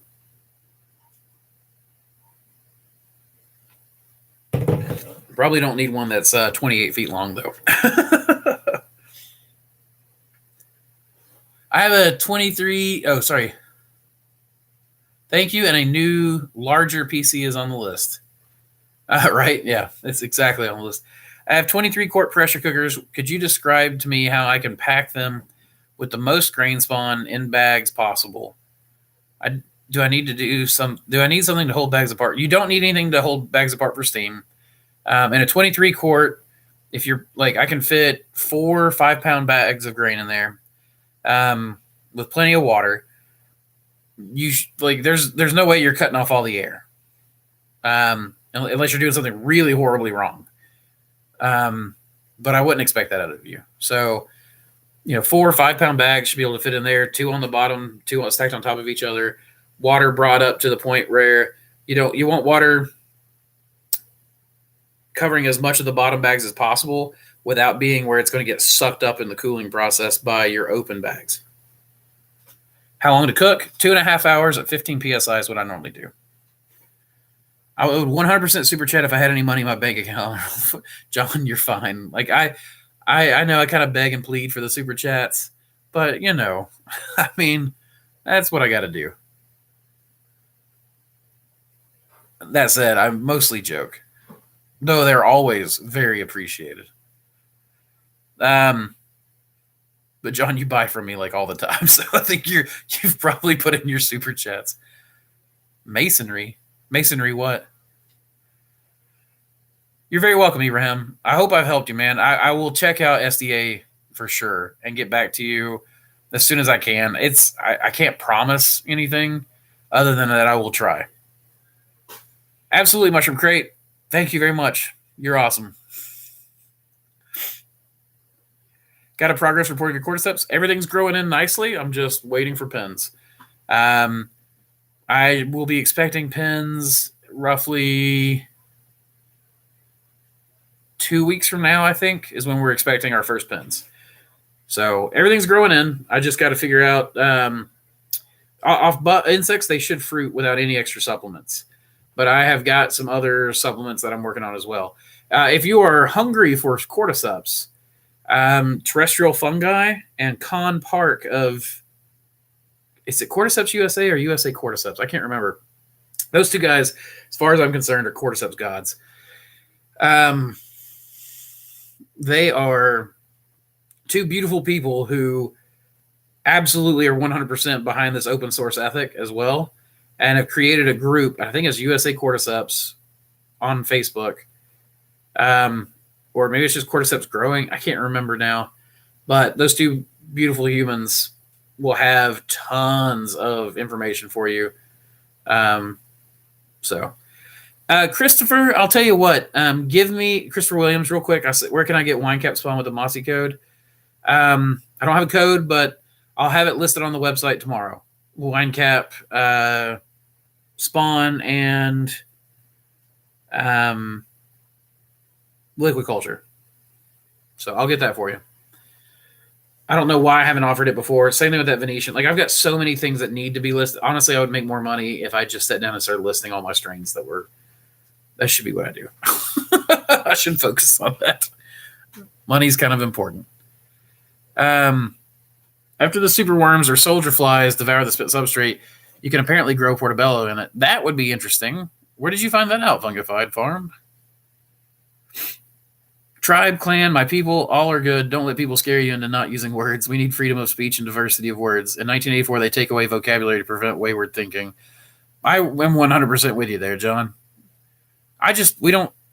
We call ourselves, we took the moniker Chang Ho from Werner Vinge's book, and it has no meaning except outside, or except in that book, but I love it. So, what would you recommend for a relatively easy, inexpensive method of growing with a 4x4 tent setup? Jars or bags? Bags. 100% bags. 4x4 tent setup. Look up Martha Grow. Martha Grows are very, very common, and there's a lot of like instructable kind of stuff on them now. Understand the issue. Your family is your clan. I agree with you there, Andres. Can you explain doing LC straight to straw? And would you try that with pasteurized? So I did try it with pasteurized. It works with sterilized and pasteurized. I don't know. Can I explain doing what? I just went 10 cc's. I wiped the bag with alcohol, stabbed in, injected 10 cc's by just kind of going like that while it was injecting. Pulled back, put a piece of tape over it, sealed the bag, shelved it, and it grew in. So that was the LC straight to the goat mix, which is straw and soy. But just plain straw works as well. So that's actually how I noticed it in the first place. Is we put pellets on top of the grain bags by accident, pressure cooked them, and then when I sprayed liquid culture in the bag, it grew on the straw pellets first. I was like, oh my gosh, it works. So since it did that first, we started trying just straight to straw. So we know that it grows on straw by itself. Splice, that movie with the half human, half alien, let that thing loose on Mars. Smart. Hey, man, it's not going to get off planet. It's just going to murder everyone on Mars. I mean, I think in the Expanse, Ganymede is used for the kind of massive genetic engineering and agricultural you were talking about theoretically having on Mars. It is, yeah. So they do it on Mars too in the books. Ganymede is the outer planet's agricultural. It's their grain. What do they call it? A bread basket. So Ganymede is the grain basket of the outer planets alliance, which is all the Ceres, the Agros, and all that kind of stuff. Mars takes care of it all itself. But complex biologicals, like we're talking about soil, basically, like seed soil was still produced on Earth because it's had such a diversity of life that they don't have available in Ganymede or Mars. So, but yeah, I mean, they absolutely do a lot of genetic engineering. In fact, Prax, his character was a soybean genetic engineer, basically. And he had a bunch of different genetically engineered soybeans that he's trying to save when the mirrors are falling down on Ganymede. I started listening to all the audiobooks of the Dune series while I work every day. I agree with you. It infected my mind. Yeah, man, it does. I need to finish. Let's say I've read up to God Emperor, and I haven't passed that. And I need to finish the rest of it. And in fact, I started reading it, and then Josiah came from Powell, Tennessee, to do a mentorship with me. And I was like, you need to read the books, because the books for the Expanse series talk a lot about fungal whiskeys and fungal, whatever, moss whiskeys and blah, blah, blah, blah, blah. And everything is mushrooms, mushrooms, mushrooms. And he's right. And it's beautiful. And I freaking love that book. But I put my Dune series on hold. But I recently just bought it so I could just get into it. But yeah, man, it's great. Larry Evans said what? Fungified Farm. Larry Evans said about growing portobello in it. Gotcha. Thank you. I'm doing my best to draw out the nerdiness. You can hold back for others, but I will not stop. That's fair. So we do LC and 2 PCI and big baths, then to straw mix, working great. About 10% abort year round. So if you can keep your contamination rate below 10%, that is a perfectly profitable business model. A lot of other agricultural crops would not work, but oyster mushrooms absolutely will work at 10% or less contamination. But you got to think oyster mushrooms are they are a fast turnaround crop that's a high value crop with a large demand. The biggest problem with it facing it is distribution. But the way I look at it is, if we can turn suppliers, myself, TR Davis, Eric Myers, Amasil, all these guys, turn them into the distributors and stop thinking about distributing the mushrooms, distribute the genetics. So we use basically the distribution networks that exist to distribute the genetic information to all the farms, who then do all the processing, growing, and then final transportation to end user, restaurant, farmers markets, CSAs, drop-in customers, etc. Now you're talking about a big, like, the value chain that's created off this is able to go back to distributors, and we get that profit margin. Not just the suppliers, though we get a profit margin too. But my business model requires multiple farms to equal the same profit margin that I was making off one farm, mine. So, but I worked with tomato farmers for a very long time, and something interesting to think about with them is that they grow high labor, high infrastructure costs. They grow their crop out, their tomatoes. They pack them in a packing house. And this guy that I worked with built a packing house so they could help profit off the next level. And then they sold to distributors. And they did have some direct sales as well. And they did much better on the direct sales. But the distributors left them with a profit margin that I think he was saying it's something like 3% was the expected total profit return that they got off tomatoes. To which, if you look at even my old numbers of about 70% profit, means that I can afford a much higher contamination rate. Now, my contamination rate is no longer near 10%. But if yours is 10%, that was my old numbers for perfectly acceptable, perfectly profitable. And then you couple that with the high value and quick turnaround. I mean, you're getting a crop in 6 weeks as opposed to a tomato farmer who's waiting far longer, especially to get their profit. I mean, you're talking like close to the end of the season before they start seeing their profit margin. And then they've got to live on that for the next year until they get the next crop coming in. We don't. We get to grow all year. So mushrooms right now are the perfect crop to enter into farming. Now, eventually the market will mature, but I think we're still a good ways from that because the distribution model just has not been figured out. And when the market matures, the established players are going to do really well, is my thought. So I didn't realize I went off on a tangent again. It's almost 3 hours into this. I'm starting to get wordy. So, yeah. I hope that, like, I think that was working very well. A 10% loss rate's not bad. So I don't think you beg and plead for super chats. I was just being honest. Okay, John. No worries, man. I don't know. You know what I was saying. I'm sure. I always feel weird asking for super chats or to be paid. I don't know why that is. Like, that's always kind of a weird thing. And I by no means expect people to pay me on this. I mean, I wouldn't do this and expect to be paid without, saying that. But like I said, they're always appreciated. And I don't, dude, my bank account's been empty before too. Don't you worry about it. We always just pay it forward. But it is, I don't know why. I do have, like, even going to restaurants, like a restaurant, there's a restaurant right now that owes me about $4,000. It's a resort with multiple restaurants on it. That's why it's so much. And I feel like I'm being slowly strangled to death because they haven't given me my $4,000 check.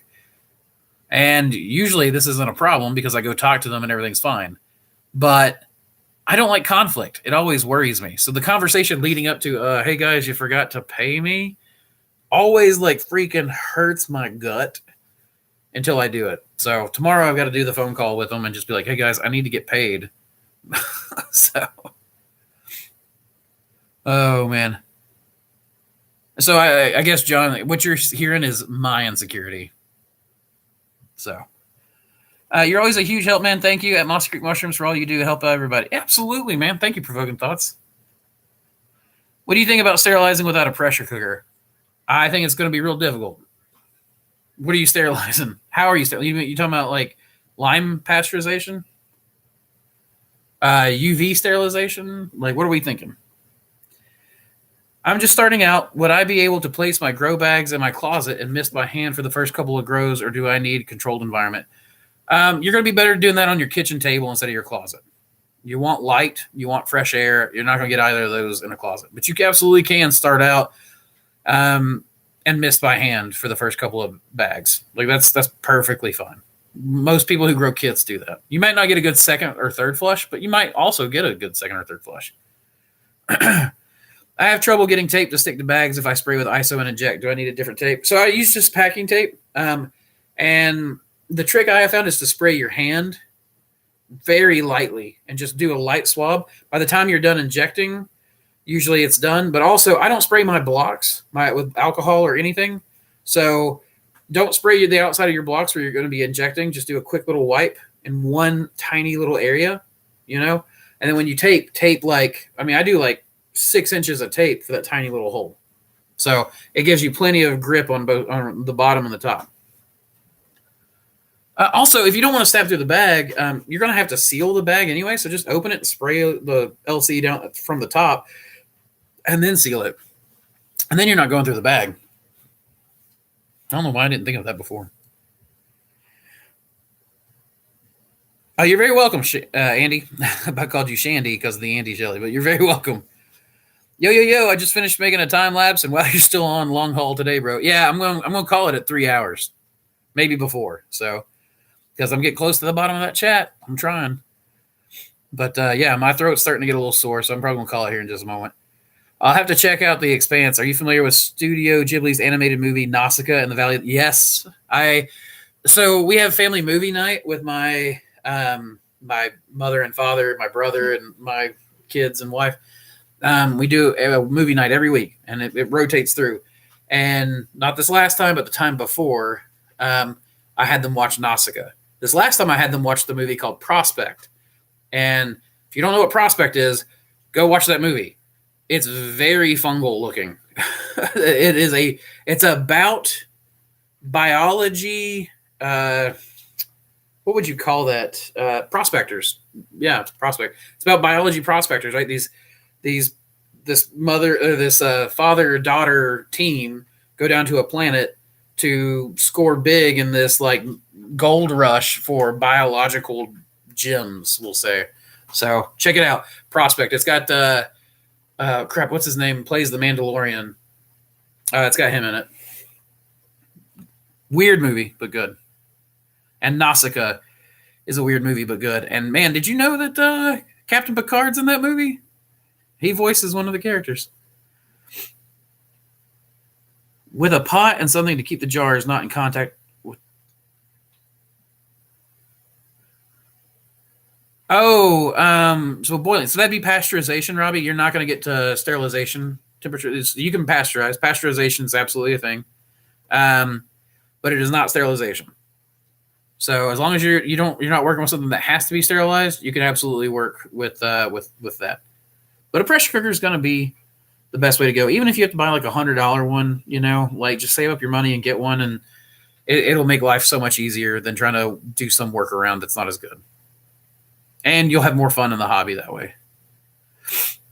Talking about distribution networks to get mushrooms out to the world, I can't help but feel we are mirroring the mycelium on a larger scale, the fractal nature of reality. I love it. It's very poetic. They are using slime molds, which are not molds, but are slime. But they're using those to map out distribution networks for trains and things, I think, subway systems, and it's apparently very effective. It's one of the reasons, like, so a lot of people talk to me about why we don't shake so much. Like, we don't mix our substrate before they go in the bags. And then when we mix our substrate, if there's a big chunk of soy, I don't take the time to bust it up. A bag should take 5 seconds to shake, and then you should be done. And the reason why is because who cares if the soy and the sawdust are separated? Mycelium is a gigantic distribution network. It will get the supplies it needs from one side to the other pretty quickly, like surprisingly quickly. They've done radioisotope tests with this stuff. It's very fast. So the liquid that's in the mycelial net is under an immense amount of pressure. So it can move very, very easily, very quickly. All they has to do is open the gates to where it wants it to go. So you don't have to work so hard. Let the mushrooms do the work. That's the whole point of livestock. Livestock does all the hard work for you. And I agree with you, John. And if we can take that, like basically one of the most beautiful things I think about the Expanse is it really shows you that technology at a certain level completely mimics nature, and you won't be able to tell what's life and what's artificial because, you know, anything taken to the level of physics, basically, to become incredibly efficient will be very natural appearing and behaving.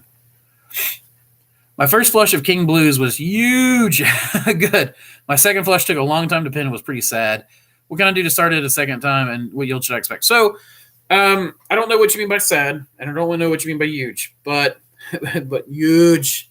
But the King Blues are heavier first flushes.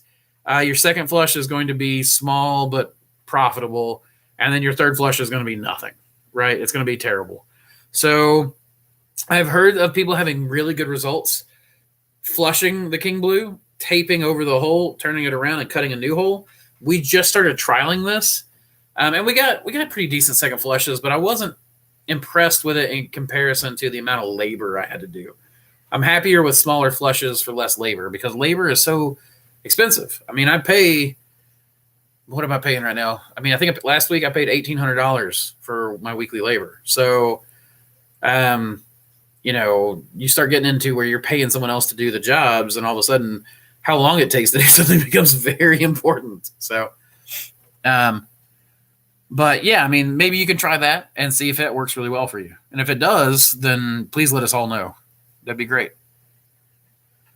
I'd highly recommend you read the Nausicaa manga too. I didn't know there was a manga. There are so many cool fungal and biotech things in it. Yes, I will do that. Samantha and I, I'm sure we'll get into that.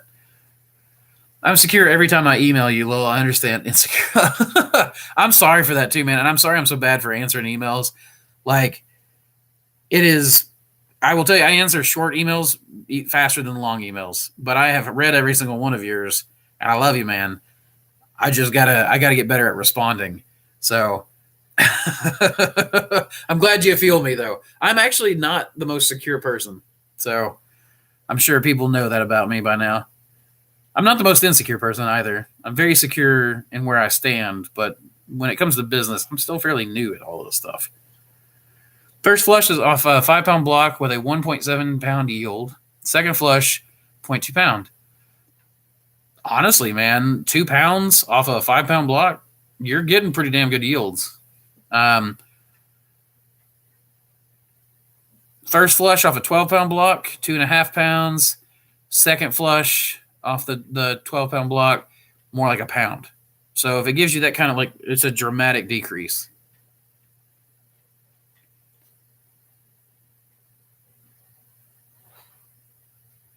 It's working okay. 200 kilograms a week, 15 hours a week labor. Also do microgreens, plants, and greens. Altogether 40 hours a week year round. Oysters in Sweden pay like $80 a kilo. 80, is that Swedish dollars? Do you guys use dollars, or is that American dollars? No, you guys would use the euro. Such a doofus. So what would that be? $80 a kilo, 2.2 pounds. Holy shit, man. That's a hella profit. I've been using bags sealed before PC in a new warehouse, and it's hella dirty. Don't have the filters yet, so I don't want. Okay, yeah. So I would just tape larger, like go a little bit more on both ends. When you used to load your old Presto, did you submerge the filter patch on your? Yeah, the filter patch was fine. Wait, on your substrate. So what I would do is my block's right here, my filter patch is up here, substrate's right here. Filter patch goes face against the plastic, gets turned upside down. The open flap gets left poking up. Water comes up to right about, let's say this is the top of the block, water would come up to about right here. It's absolutely submerged the filter patch. The filter patch shouldn't be sucking in a whole bunch of water. You should be fine. So long as you keep that open end, free and clear of the water. Remember, the water is going to rise too as it gets hot. So, American dollars. Yeah, that's fantastic. Holy crap. Maybe I should move to Sweden and start growing mushrooms. Oh, man. Well, shoot, guys. It's 3 hours. So, I love y'all. Keep spawning culture. Good night.